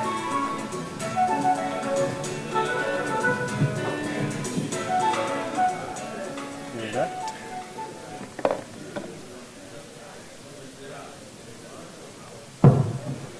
Thank you so much. The iconic artist, legend, Emmanuel Kembe. To some of you who did not get the meaning of the song, I'm sure some of you are just dancing to the rhythm, being, you don't get it, like, what's going on? He's talking about cultivation. It's time now we have to go and cultivate. He's encouraging both South Sudanese and member state of Nile Basin Initiative that let's go and utilize the abundant land and the waters that God has given us. Let's utilize it and we cultivate for the benefit of the region and the entire continent. This is the simple summary of the song. It's so meaningful, and I'm sure member state will take the message and go on with it. Allow me to, at this juncture, to welcome remarks by Honorable Deputy Governor of Central Equatoria State, Honorable Paulino Lukudo-Obede, who is representing Emmanuel Adel Anthony, the Governor, who actually assigned him to come. Let's give him a round of applause as he's come to give his speech. And I call all the speakers, please keep time. We are only giving you 2 minutes. Thank you.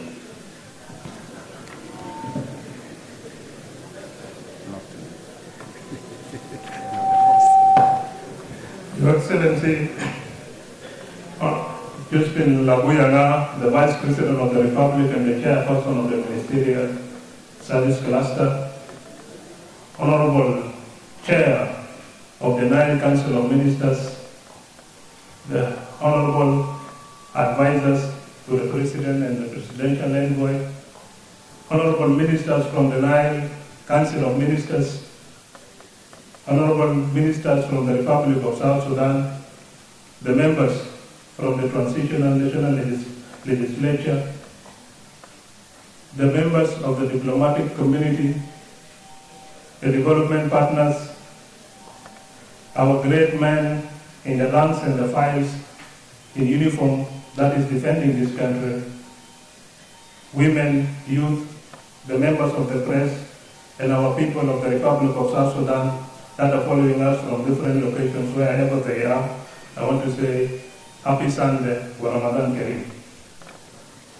This 20th Regional Nile Day 2026 is hosted in the Republic of South Sudan, particularly in Central Equatoria State, which is the host state of the Republic of South Sudan, which is among the upstream states that the Nile flows not more than 2 kilometers from this building.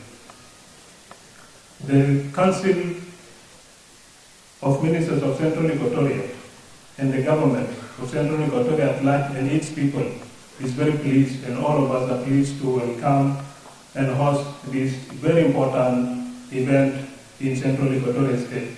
Geographically, Central Equatoria State, it is a green belt area located in upstream Nile pathways and as well neighboring the Republic of Uganda and the Democratic Republic of Congo.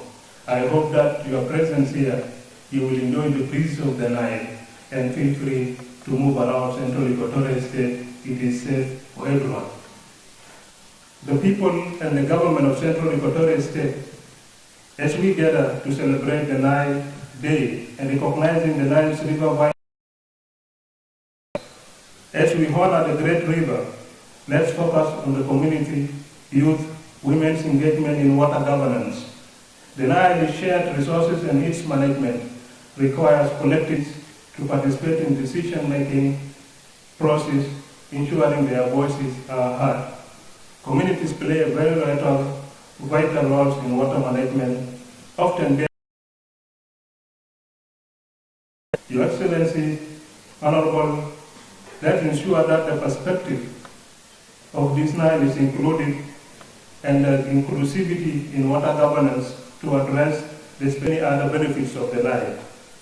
This platform to provide for the youth and women to contribute in governance, thorough digital platforms, and foster collaboration among the government, civil society, communities, and recognizing the importance of the participation in achieving the water scarcity. The Nile River Basin is shared resources and its management such as climate change, water scarcity and pollution, and as we celebrate the Nile Water Day, let's commit in promotion of the community, youth, women's engagement, governance. Together we can ensure the Nile's benefits are equitable and sustainable for the future generations. Thank you very much, ladies and gentlemen.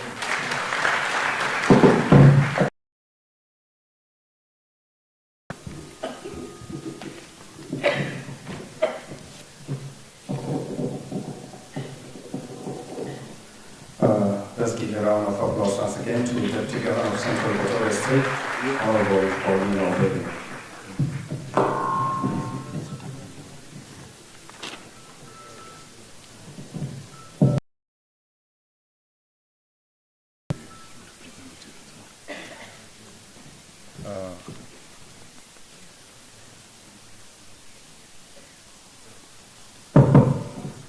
Thank you so much, Honorable Paulino Obedi. Anthony of Central Equatorial State. Without further ado, allow me to also we're going to welcome the representative of the ministers from member states of Nile Basin. Then the ministers will be giving a speech later on. So here we will have representatives who are representing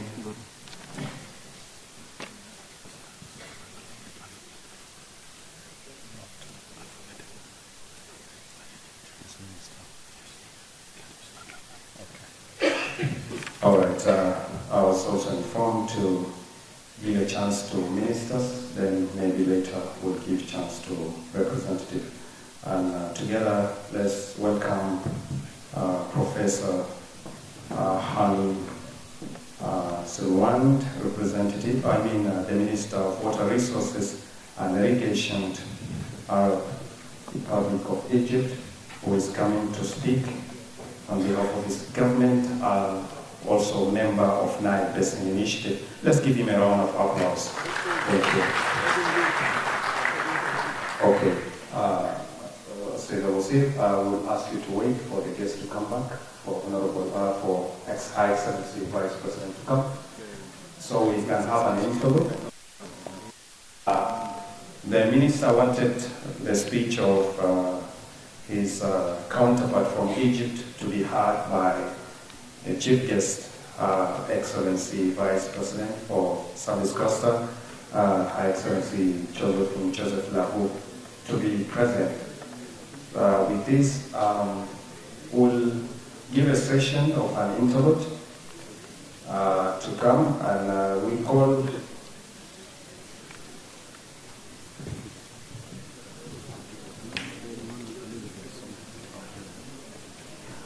Emmanuel Kennedy, if you're still around, as we wait for chief guest to come, please come forward and give us an interlude, because we wanted to make sure Her Excellency is present. Then we continue.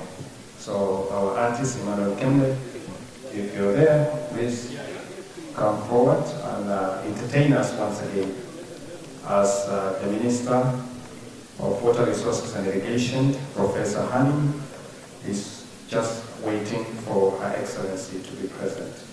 Then we continue. Emmanuel Kembe, he has gone. It's okay. It's okay.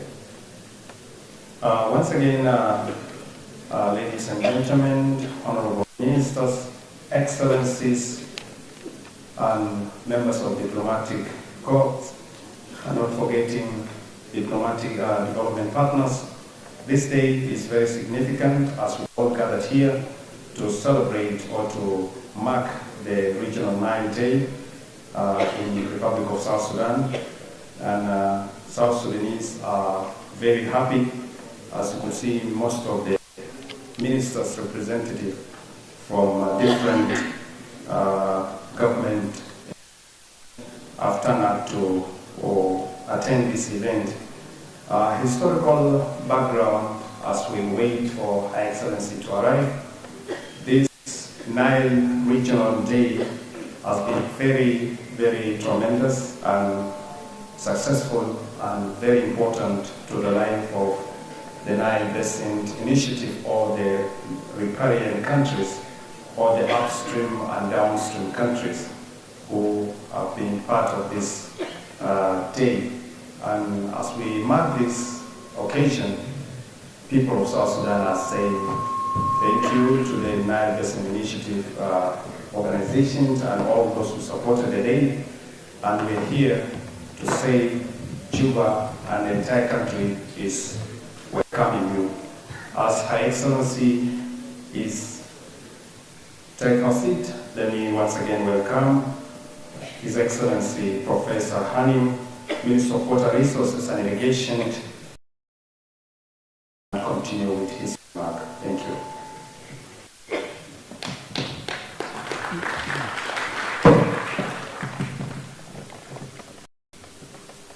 Thank you. So, Her Excellency Joseph Lagu, Vice President of South Sudan, Her Excellency Kalin Maburishimana, Minister of Burundi and the Chair of the NILECOM, Honorable James Makwish, Minister of South Sudan and the host of the NILECOM meeting, Excellencies, National Ministers, Honorable Ministers of the Nile Basin countries, of diplomatic missions, Excellencies, representative of the development partners, friends, colleagues, brothers and sisters united by the Nile. It is an honor to join you in Juba for the 20th Regional Commemoration of Nile Day and the 27th anniversary of the Nile Basin Initiative. At the outset, I extend my sincere appreciation to the government and the people of the Republic of South Sudan for their generous hospitality and the efforts to host this special event.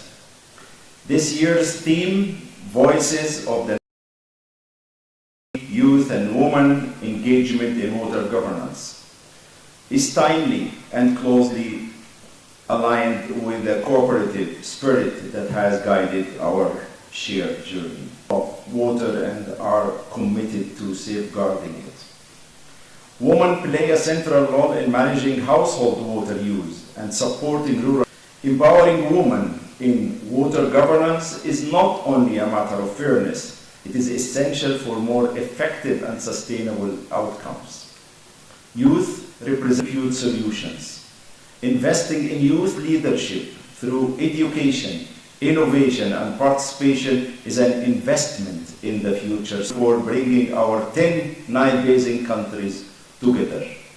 We firmly believe that the consultative process launched by the NILECOM is the only viable pathway to move to very important, given that the states that are not party to the CFA represent a substantial share of over half of the Nile Basin are not yet part of the CFA.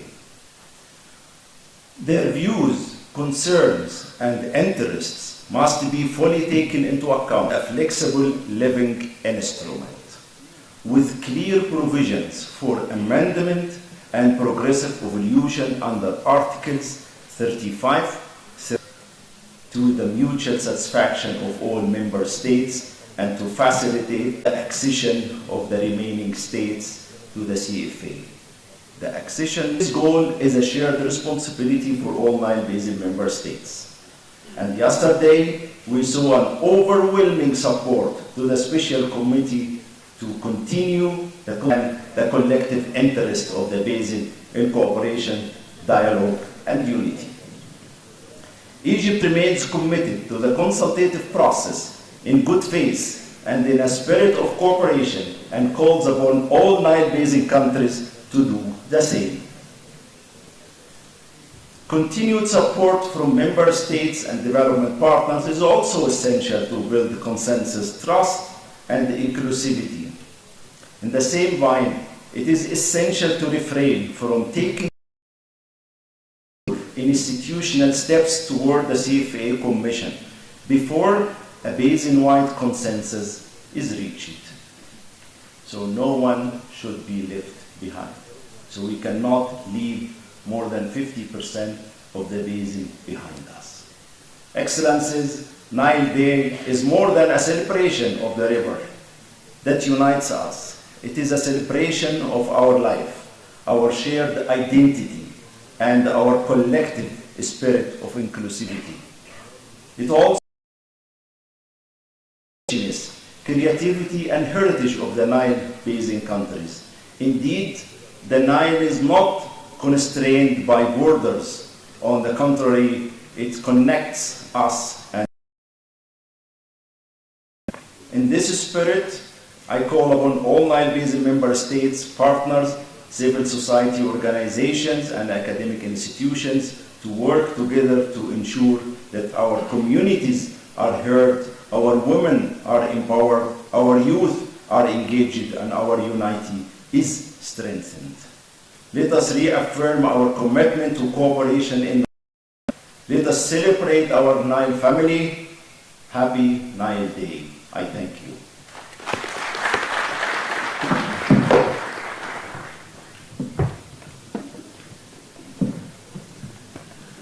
I feel like we need to make it more stronger than this, the round of applause. Can we do it again? Thank you. Thank you so much, Professor Hanim, for your remarks. And as we continue, we're going to have a speech from representative of the government and the minister, who is also here representing his government in this place. That is His Excellency Dr. Abutumu Itef, who is the Minister of Water Resources and Irrigation, Federal Democratic Republic of Ethiopia. Can we give him a round of applause as he comes?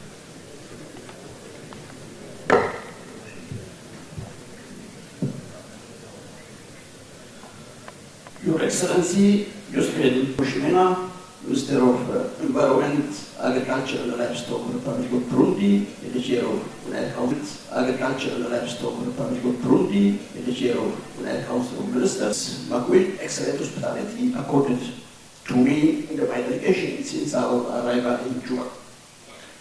To me in my delegation since our arrival in Juba. The 20th Nile Day celebration is happening following the 39th African Union Summit, disproportionately borne by women. The way we utilize and manage our shared water resources by bringing our communities from darkness to better life. The youth, women are combined clean energy. Further, this effort is complemented by the Green Legacy Initiative of His Excellency Prime Minister of Ethiopia, Dr. Abiy Ahmed, to Nile, Takate to Barrow. The number of histories are around 19 billion. If we take excludes the land parcel, we are allocating for that. Besides that, Ethiopia also started to implement the buffer zone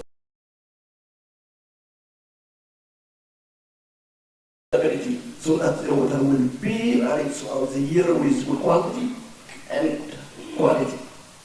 This shows our determination not only to utilize the countries what has been done and the need for cooperation.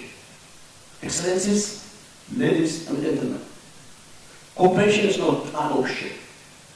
It is a must be forever. When we mark this day, it is important to celebrate how far we have come.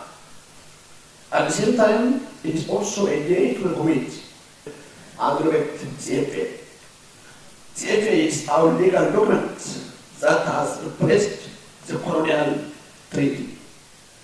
If we accept the CFA, it would be impossible to erode the foundations of the gains we have made so far. There is still remaining tasks at hand. As CFA ratifying states, it is a work that will govern our basin.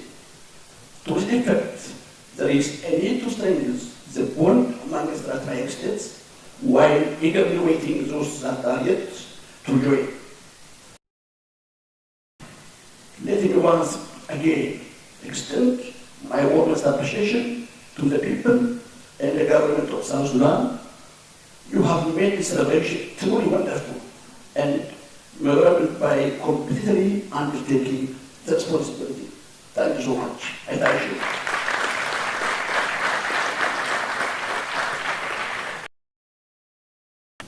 Thank you so much, Honorable Minister.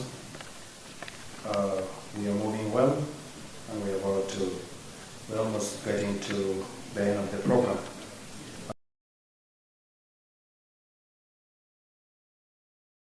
To a representative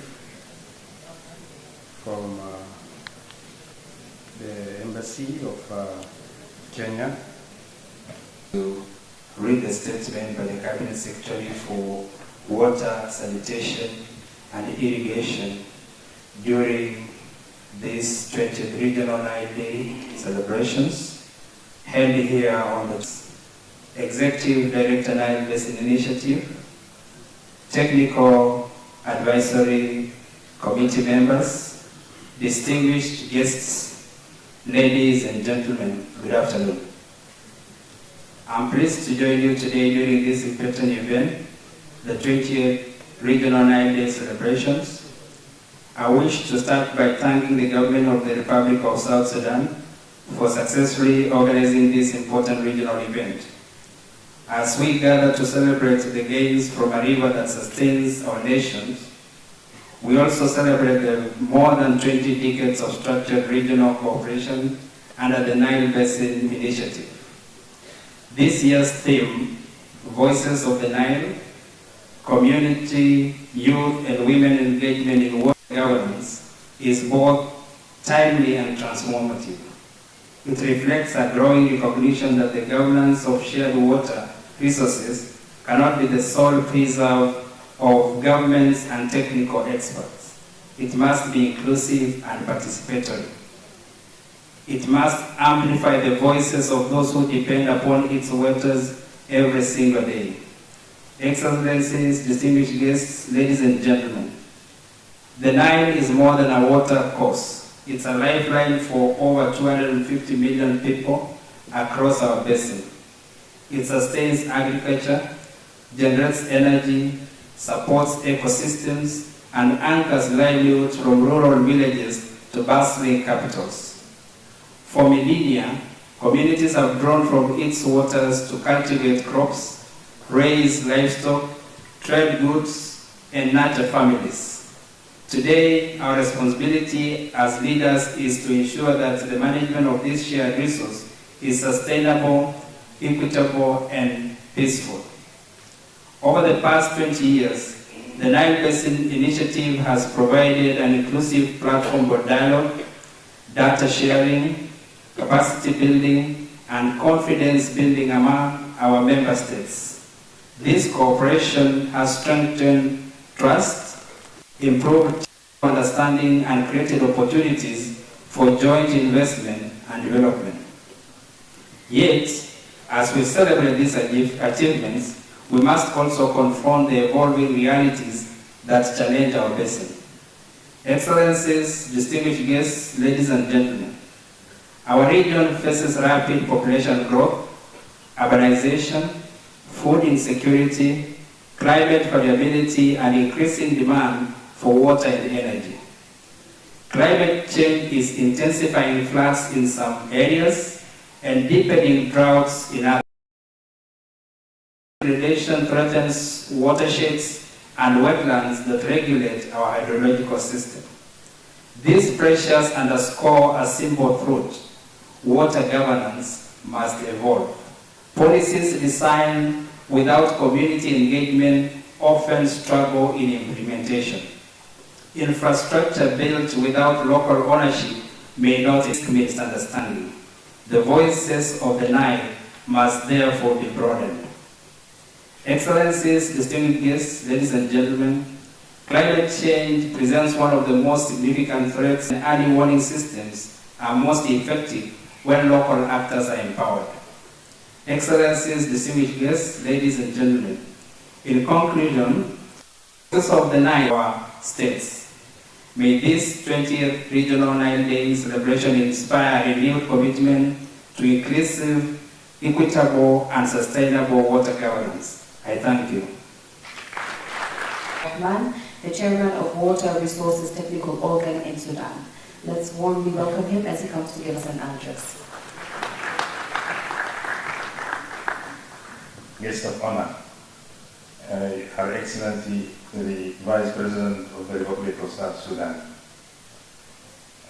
Honorable NILCOM Chair, and distinguished delegates, ladies and gentlemen, Assalamu alaikum and have a very good afternoon. It is a profound to celebrate the Nile Day 2026. This annual commemoration is a powerful reminder of the historic vision Nile Basin Initiative. It is a celebration of our collective commitment to dialogue, cooperation, and mutual benefit across the basin. This year's theme, Voices of the Nile, Community, Youth, and Women Engagement in the Water Governance, resonates with our communities, our youth, and our women. We ensure that the fruits of our cooperation are tangible. Nile Basin Initiative, NBI, remain unwavering. We see the NBI as the indicated to working with all partners to strengthen this institution, making it an even more effective vehicle for basin-wide solutions and to build a confidence and identify pathways forward where the concerns of every member state are addressed with the respect and consideration they deserve. In this regard, we emphasize that development, the concerns of all member states deserve equitable consideration. Dialogue remains the cornerstone of durable cooperation. Sudan is equally committed to unlocking the Nile's immense development potential through coordinated investment. We support projects that promote regional integration and deliver shared benefits, guided by the principle of equitable and reasonable utilization and the obligation not assessment. Such projects must ensure downstream water security and alignment with good and with agreed cooperation. It is conviction that cooperation on the Nile is not merely an option, but the only viable is and will always remain a source of unity, cooperation, and life. Together, we can build a basin. Thank you and happy Nile Day.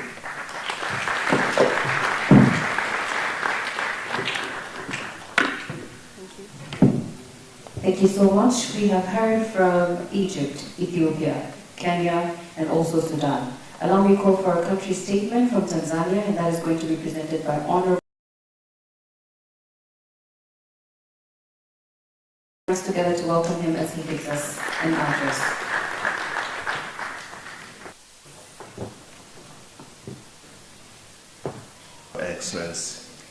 Josephine Lalu-Yanga, Vice President for Service Cluster, NILCOM Chair, Honorable delegates, partners, and citizens of South Sudan gathered here today in Juba for the commemoration of the Nile Day at the honor for one of the world's most historic and life-giving rivers.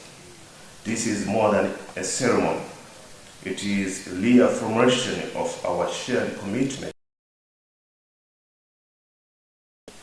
a partnership that for over 2 decades has embodied cooperation, solidarity, lasting peace, and mutual benefit among our nations.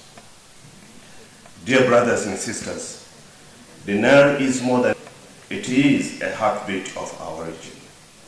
Its sustainability, youth and women engagement in water governance remind us that the strength of our cooperation lies not only in ministerial halls and the technical frameworks, but in the voice of our people. Community along the Nile are custodian of its water. Youth are the innovators who will shape its future. Women are the stewards of household, livelihoods, and resilience. As we say in Tanzania, wanawake ni nguzo ya jamii, which means women are the voice must not only be heard, but must guide our collective decisions. Your Excellency, as we celebrate Nile Day here in Juba, we recall with pride that the Nile Basin Initiative was born in Dar es Salaam, Tanzania in 1999. A bold step towards shared vision and cooperation. The vision enshrines this principle of equitable and sustainable utilization of Nile waters. It's satisfying to see that together we are making progress toward establishing a permanent and stable institutional framework for sustainable development and equitable utilization of shared water of the Nile. Therefore, Tanzania has consistently championed the strengthening of the institutional and legal framework for cooperative water management, yet we recognize the governance is complex when not all family members are not in agreement. True and lasting water security can be achieved when members of the family trusting each other. Therefore, let us sit together as one family of the Nile River Basin and trust it. In embracing this year's theme, we commit not only to managing water resources, but also to empowering every voice that gives life to the Nile. That Tanzania will continue to work hand in hand with Nile Basin partner states to advance sustainable and community.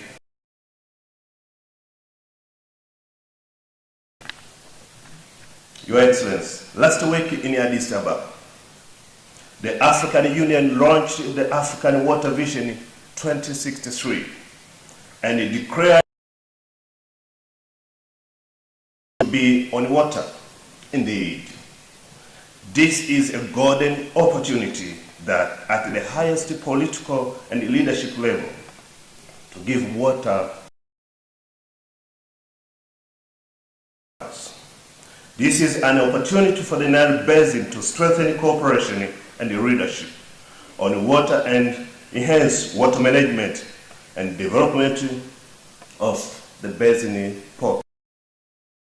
Your Excellency, brothers and sisters, implementation of aspiration of the African Water Vision 2063 requires systematic change of behavior. Increasing investment in the water sector, showing the highest political and leadership at a country and the continental level, and enhancing efficiency. It is in that context I wish to underscore the renewed commitments on the Nile Basin member countries on country contribution that were made yesterday during the meeting in Nile Basin Council of Ministers. Tanzania continue in a polite and diplomatic way to urge all Nile Basin countries to honor their obligation to Nile Basin paying country contribution in full and in time. Your Excellency, as I conclude, allow me to express our deepest appreciation to Your Excellency for your honoring this occasion with your presence and your leadership.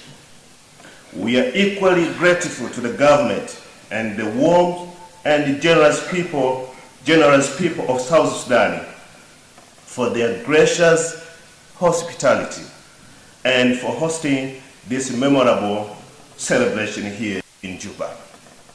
May this celebration of Nile Day renew our collective resolve to deepen cooperation, strengthening inclusivity, and translate our commitment into tangible actions.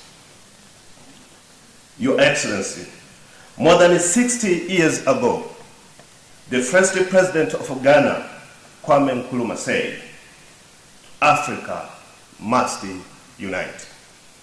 This wisdom still relevant and valid today, that Africa must unite or die. Therefore, I urge all Nile Basin countries to unite so that we do not perish. We found the Nile flowing. We have the duty to leave the Nile flowing. Happy Nile Day. I thank you.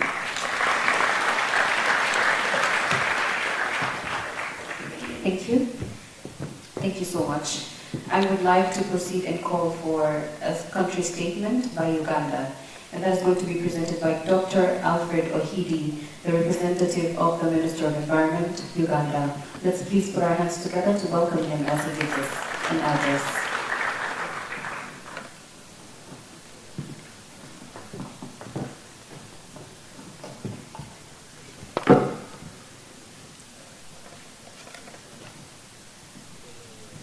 Our chief guest, the Vice President of the Republic of South Sudan, Your Excellency Josephine Laguyanga, Chair NileCom, Honorable Ministers, members of the Diplomatic Corps, ladies and gentlemen, in your distinguished capacities, allow me to stand on existing protocol. The Republic of Uganda is greatly honored to participate in the 20th Regional Nile Day celebrations being held here in this beautiful city of Juba, South Sudan. I bring you warm greetings from President of Uganda, His Excellency General Yoweri Kaguta Museveni, and the people of Uganda. I also wish to convey apologies of my Minister of Water and Environment, Honorable Beatrice Atimanywa, who was here in Juba, attended but has to leave because of urgent matters back home. On our behalf and on behalf of Uganda's delegation, I wish to express my sincere appreciation to the government and the people of the Republic of South Sudan for the warm welcome and for the excellent arrangements made for the celebration of this Regional Nile Day.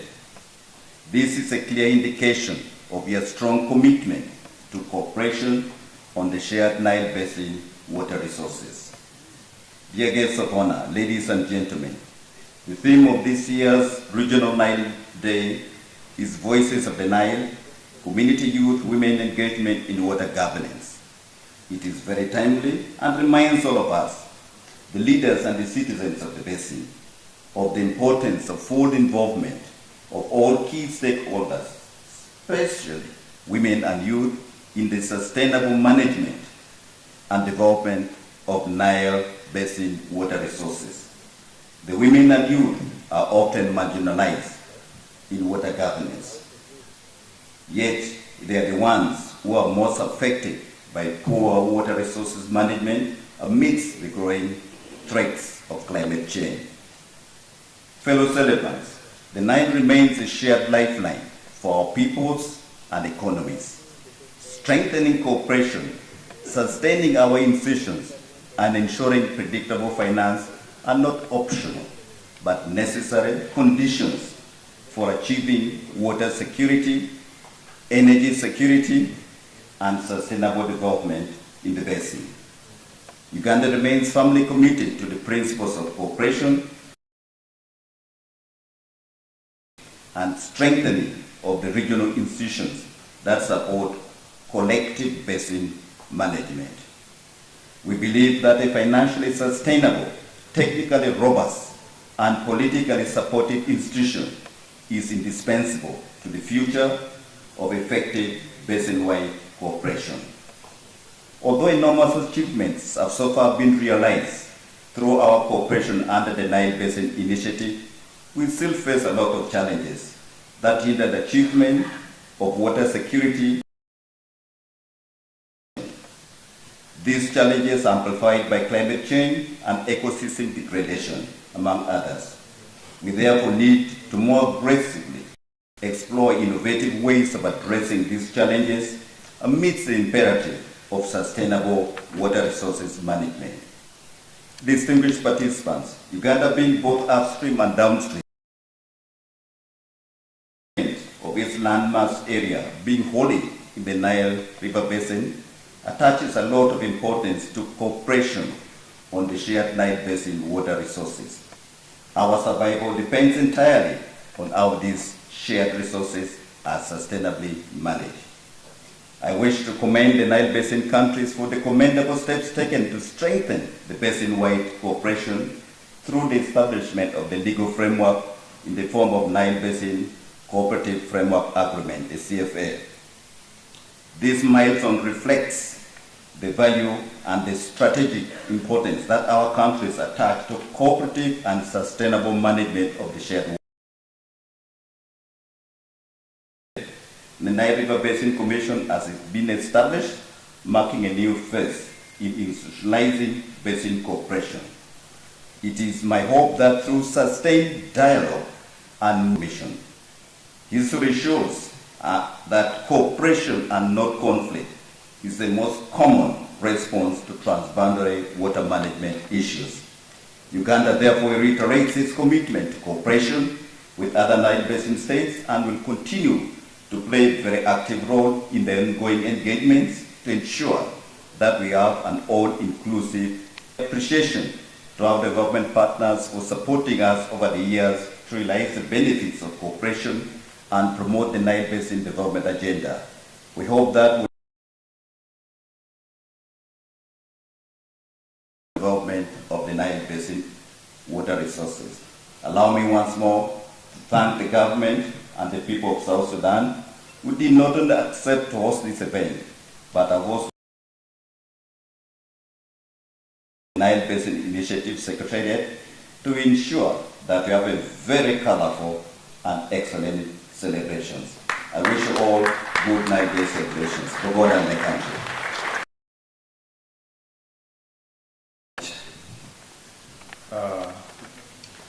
Only few remarks, then we conclude with the remarks of the one to conclude. But before further ado, allow me to welcome a speech by the chair of the NileCom, that is the Minister of Water Resources and Irrigation, Republic of Sudan. We call him, he's the artist today. Thank you. Thank you so much. Thank you.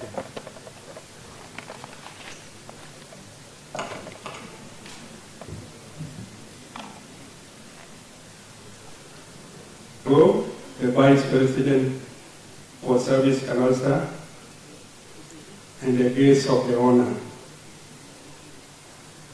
Your Excellencies,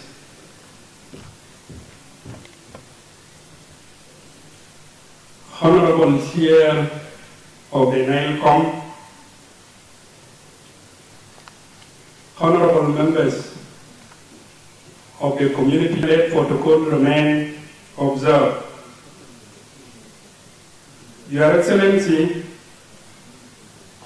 before I go to my remark, let me recognize the role and responsibility that is put in place and played by our National Organizing Committee and our Regional Organizing Committee to make this important a colorful. So congratulations to you, both National and Regional Organizing Committee.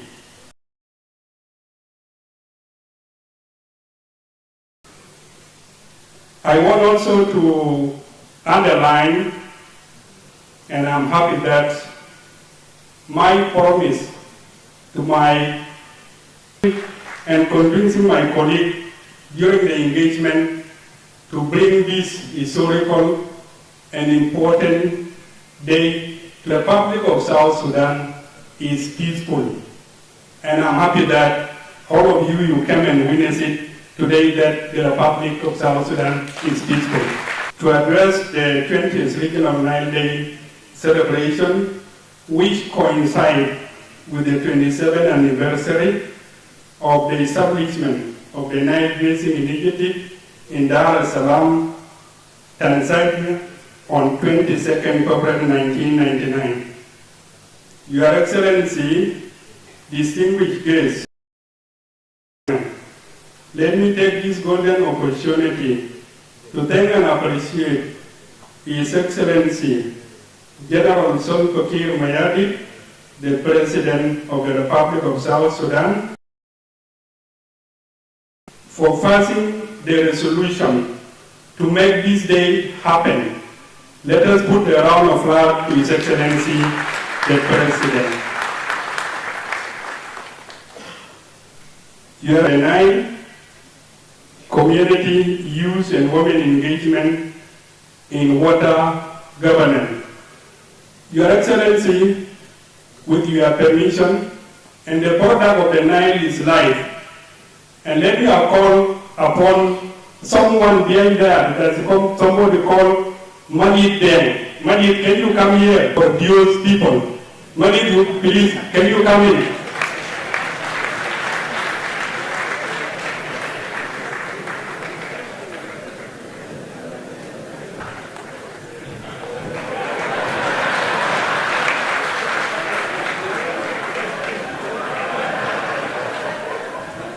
Please, you go greet our. Thank you so much. That is the goodness of the Nile. This is the product of the Nile.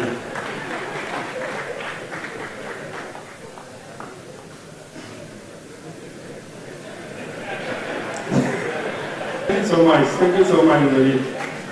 Please keep sitting.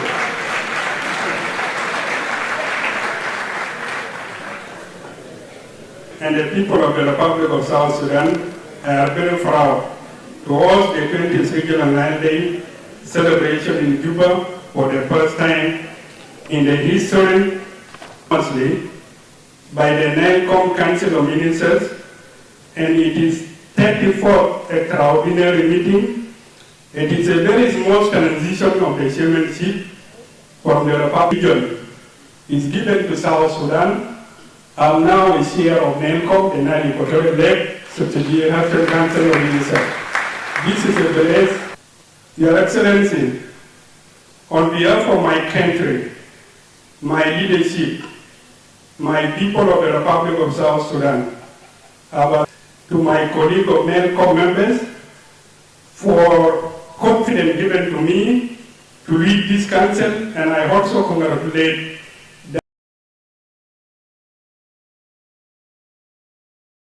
during her tenure. Your Excellency, the Nile binding our country together and sustain our people, support our economy, and condense the result of our country commitment to regional and international engagement on water diplomacy. We have attended the Cairo Water Week 2025 in Egypt, and the Excellency have also had the privilege to attend also the second Ethiopian Water Week, Water and Energy Week 2025 in Addis Ababa. Under the theme, had also the privilege to attend the Water Sector Ministerial Roundtable Conference in Madrid, Spain, under the theme, Water for All. Your Excellency, have also attended the 33rd Nile Council of Ministers Governance meeting, in which, in Burundi, Bujumbura, where the country ensuring sustainable management and development of the shared water resources. Your Excellency, the significance of the Republic of South Sudan to all the people at the heart of the White Nile. Your Excellency, the communities, the 64 tribes in the Republic of South Sudan, for livelihood, mobility, and cultural identity. This central position made the Republic of South Sudan a natural bridge member state.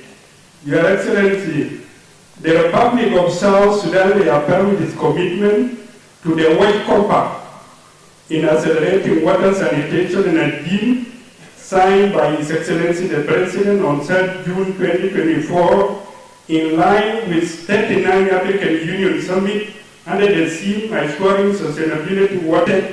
This golden opportunity to highlight some benefits and achievements. Number one, the successful completion and operationalization of the Hydro-Basin HydroNet program is strengthening data collection and early warning system. Number two, ongoing feasibility study and engineering design for irrigation.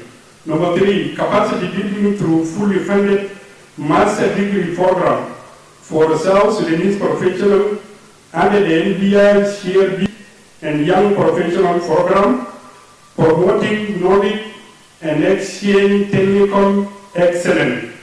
Your Excellency, South Sudan and also our rural areas with clean drinking water. Your Excellency, number five, ongoing transboundary flood management strategic knowledge product, including the Sud wetland managing strategy 2022 up to 2050 and comprehensive irrigation potential assessment. The Nile Council members, Executive Director NELTAC, former Executive Director, water expert, policymakers, and regional organizing committee for honoring our invitation to come finance under the Airport Minister, Dr. Bak Barnaba, and the Mother Ministry of Water Resource and Irrigation, South Sudan Urban Water Corporation, Bank of South Sudan, National, for contributing financially and morally to make this day a colorful. Your Excellencies, in conclusion, the life of NBI to pay its subscription fees due to NBI as part of our regional obligation. In conclusion, the come to force last year, 13 October. Therefore, I call upon transition from NBI to the Nile River Basin Commission. We are aware that the document of CRA is not a rigid document, but is a Finally, the Basin Republican member states are recognized as equal stakeholders in managing and developing the basin resources for their benefit. Honorable Minister James Mawich Makot, Minister of Water Resources and Irrigation, Republic of South Sudan, and the Chair of NILCOM. Let's once again appreciation and most importantly, how people could work collaboratively with regard to issues to do with water resources. The Ministry of Water, Zakaria Din Akol, Nyamuch Hotmai, then Tom Deng Ane. Thank you so much on behalf of the Ministry. They appreciated you for the tremendous work. You bro Ashemana to come forward. I think she did a translator. She will read her speech to summarize after she finished. Thank you.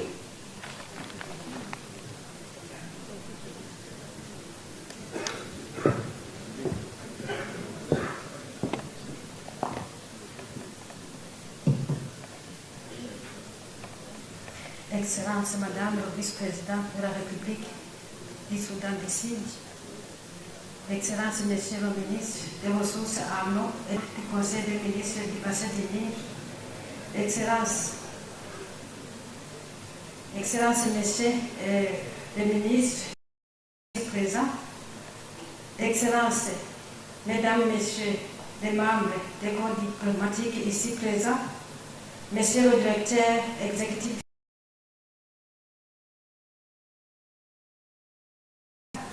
Mesdames et Messieurs les représentants des partenaires au développement ici présents, tout protocole observé, bonjour. C'est avec plaisir et un honneur que je vous souhaite la bienvenue à la République du Soudan du Sud pour l'hospitalité chaleureuse et généreuse dont ils ont toujours fait preuve à l'égard de la fraternité du Nil depuis notre arrivée jusqu'à cette heure. Excellente, c'est Madame le vice-président de la République du Soudan du Sud, le 22 février de chaque année marque une étape importante à Dar-es-Salaam où nos pays respectifs ont créé une plateforme de coopération visant à promouvoir le développement socio-économique durable du bassin du Nil. Ainsi, lorsque nous nous réunissons chaque année pour commémorer la journée du Nil, nous célébrons non seulement un fleuve, mais aussi notre vision commune reste claire. C'est parvenir à un développement socio-économique durable grâce à l'utilisation et à l'intégration au niveau du bassin du Nil ont été renforcées et des initiatives programmatiques ont été mises en place pour relever les différents défis. Dans le domaine de l'approvisionnement en eau domestique, du développement de l'hydroélectricité, des interconnexions régionales, la gestion des ressources en eau transfrontalières fait l'objet d'une harmonisation croissante soutenue par des cadres communs de planification du passé et des plans. La commémoration de cette année revêt une importance particulière car la République du Soudan du Sud a accueilli la première fois la journée régionale des Nil, voix du Nil, les communautés, les femmes et les jeunes dans la gouvernance de l'eau. Souligne l'importance d'une participation inclusive de nos ressources communes. Une gouvernance efficace de l'eau doit aller au-delà des institutions et des processus techniques pour englober que les jeunes en tant que partenaires actifs dans la construction de l'avenir du bassin du Nil. La quasi-totalité du territoire du Soudan du Sud se trouve dans le bassin du Nil. Le pays entre le sous-bassin du Nil oriental et des lacs équatoriaux. Sa richesse écologique et sa situation stratégique soulignent son importance au sein du Nil joue donc un rôle central dans la vie sociale, culturelle et économique des pays des bassins du Nil, et le fleuve assure ainsi la subsistance de la communauté et renforce encore les liens profonds qui unissent les peuples du bassin du Nil. La position géographique du Soudan du Sud en fait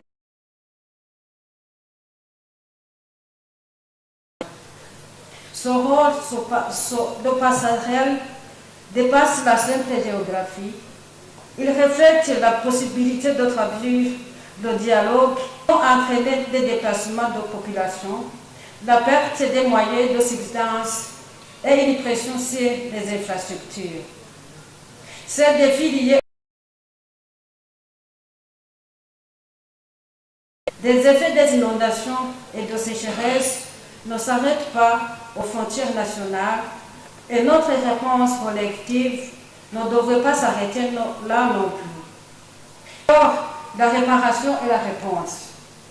Un soutien a été apporté pour surveiller la qualité et la quantité de l'eau, renforcer les capacités des jeunes, renforcer la surveillance de la sécurité des barrages. En tant que partenaire à part entière dans les décisions de gouvernance, le Soudan du Sud et des stratégies pour la gestion durable du bassin du Nil. Le projet d'interconnexion électrique entre le Soudan du Sud et l'Ouganda, qui comprend plus de... Cette initiative montre comment la gestion coopérative des ressources partagées peut générer des avantages socio-économiques. En vigueur en octobre 2024, marque une étape importante dans l'évolution institutionnelle de la coopération dans le bassin du Nil. Elle reflète la variabilité climatique, la pauvreté, le sous-développement et des infrastructures limitées. Pour relever ces défis, il faut une volonté politique soutenue, régionale, de la journée du Nil, et que les citoyens participent à des activités telles que les courses, les marches, les plantations d'arbres et de ciels pour favoriser un dialogue éclairé, amplifier les aspirations communes et maintenir la dynamique en faveur d'une collaboration et d'investissement continu. La commune de l'eau du Nil continue à servir de fondement à la paix, à la prospérité, à l'intégration régionale pour les générations actuelles et futures. Je ne saurais donc terminer mon propos sans vous souhaiter tous la bonne célébration de la journée du Nil. Je vous remercie. I thank you.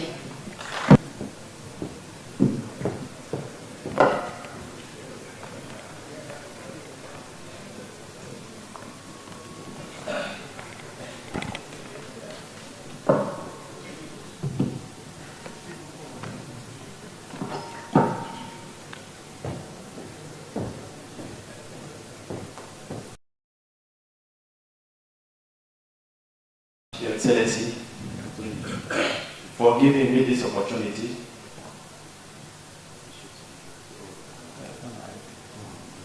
to speech and let people gathered here to get the message, as they are, most of them, English-speaking people.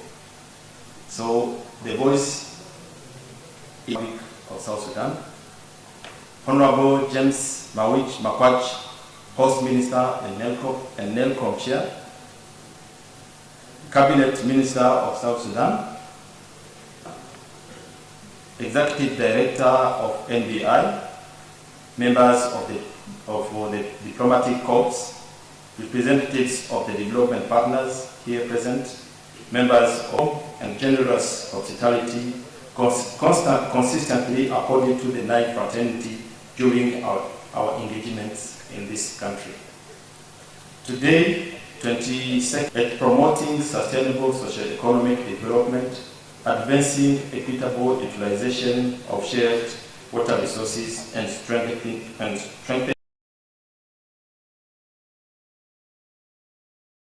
annually to commemorate Nile Day, we celebrate not only a river, but a shared lifeline that sustains our economies, supports. Our shared vision remains clear: to achieve sustainable socio-economic development through the equitable utilization of significant progress has been achieved. Cooperation mechanisms at basin level have been strengthened, and programmatic initiatives have been advanced to address in domestic water supply, hydropower development, regional transmission interconnections, watershed management, and irrigation.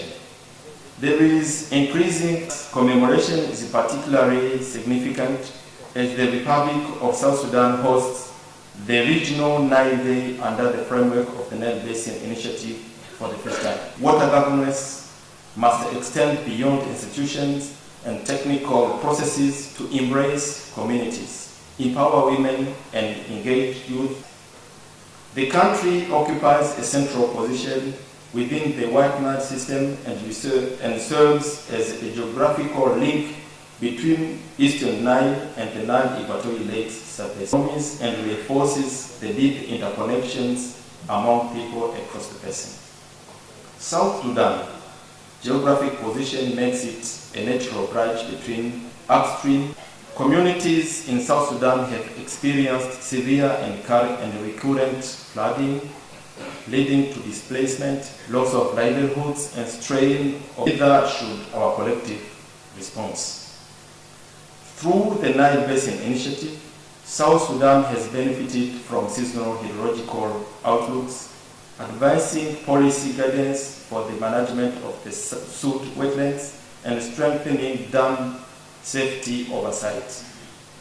As a full partner of our interconnection project, comprising over 300 kilometers of bi-directional transmission infrastructure,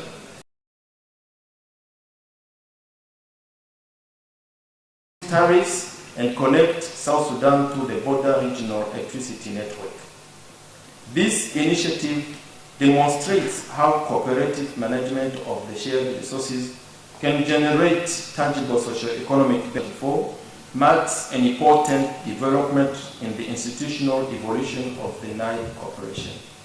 It reflects commitment to agreed principles, inclusive decision. These challenges requires sustained political will, mutual trust, and practical collaboration.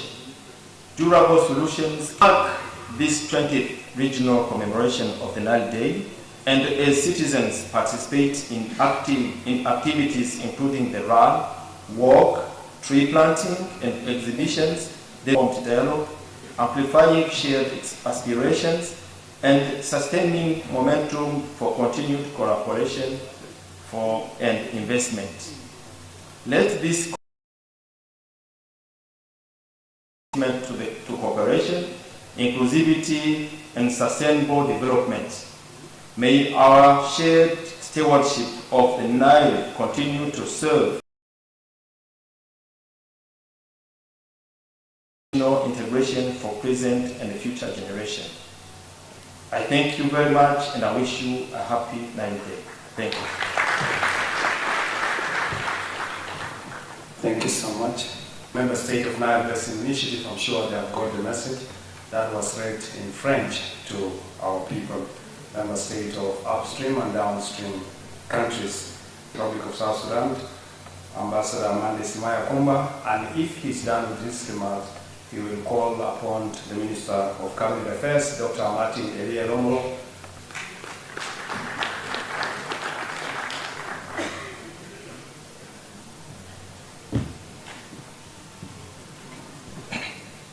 Speaker of Transitional National Legislative Assembly, Honorable Presidential Advisors, the Governor of Central Victoria State, distinguished guests, ladies and gentlemen, very good evening or afternoon to all of you. The importance of this day and its beauty is decorated by your presence and decorated by us under the leadership of His Excellency President Salva Kiir Mayardit, attach great importance to the water-related matters and our involvement in what I have just said. Again, before I proceed, I would like to take this opportunity to sincerely congratulate the organizing committee and the Secretariat of Nile Basin event where we are celebrating now. With these few remarks, and as directed by His Excellency the President, it is my great honor to proclaim and reaffirm South. We are committed to respect the rights of all the member states of Nile Basin, and we are also committed to the principle to the mutual benefits of the Nile Basin related matters, and we are also committed to the sustainability of the Nile, of our contribution towards the Nile Basin, and we are committed to work closely with the Secretariat to fulfill and meet our contributions towards the Nile Basin. Who is Rwanda for the leadership and the achievements, and equally I would like to congratulate my colleague, the Minister of Water Resources, for being elected, facing the implementation process of CFA. I would like to reassure you that as a Minister of Foreign Affairs and International Cooperation of South Sudan, I will be working closely with my counterparts of sustainable cooperation for the purposes of equal benefit and success of our cooperation within the Nile Basin frameworks. With these few remarks, Dr. Martin Elia Lomoro, the Minister of Cabinet Affairs, to deliver his remarks, in which he will, in return, invite Our Excellency the Vice President to deliver his statement on behalf of His Excellency.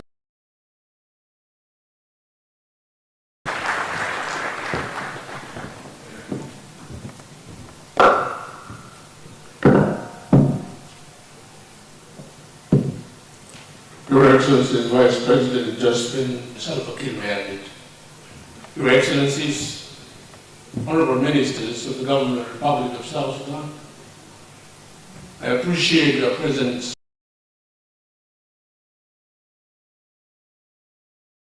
for the conduct of this event, Resolution 01-26, which you took on the 9th of January 2026. And for recognition, I would like you to humbly the participants, please.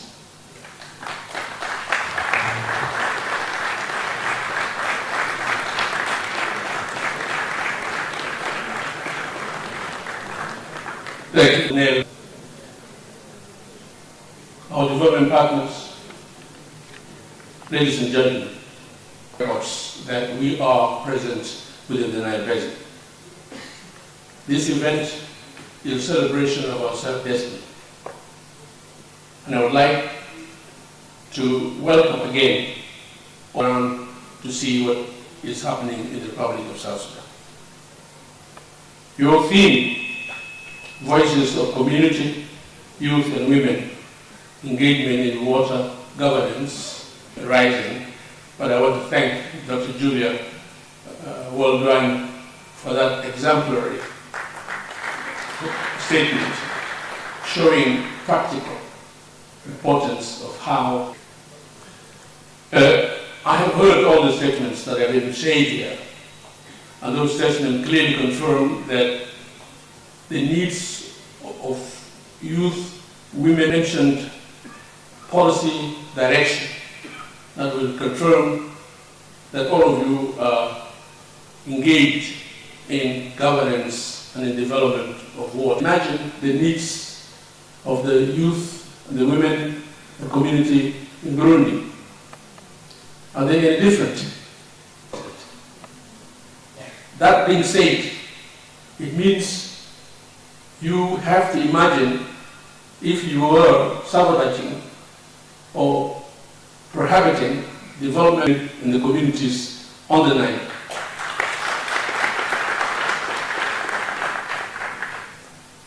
These communities are different ethnically, but their need for water is not to think politically, but to think morally and humanely, so that you can, in your cooperation, in your dialogue, be flexible, realizing that you are. And so, we all recognize that women and youth and communities are our focus when we talk about water. And that must then, but I would like to call upon you, let morality drive you rather than politics. This 20th Regional Nile Day to reflect inclusivity. No voice should be left behind. Sustainability, the opportunity to read a historical note about the establishment of the Electricity Corporation as well as the had planned Juba only for 100,000 people. You can imagine Juba now, and so they made everything. Provision of electricity, water network, how Juba is. Huge populations increased, but the network is still the same, although there is improvement.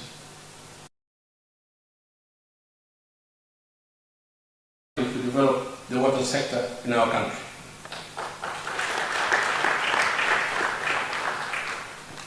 And I also appreciate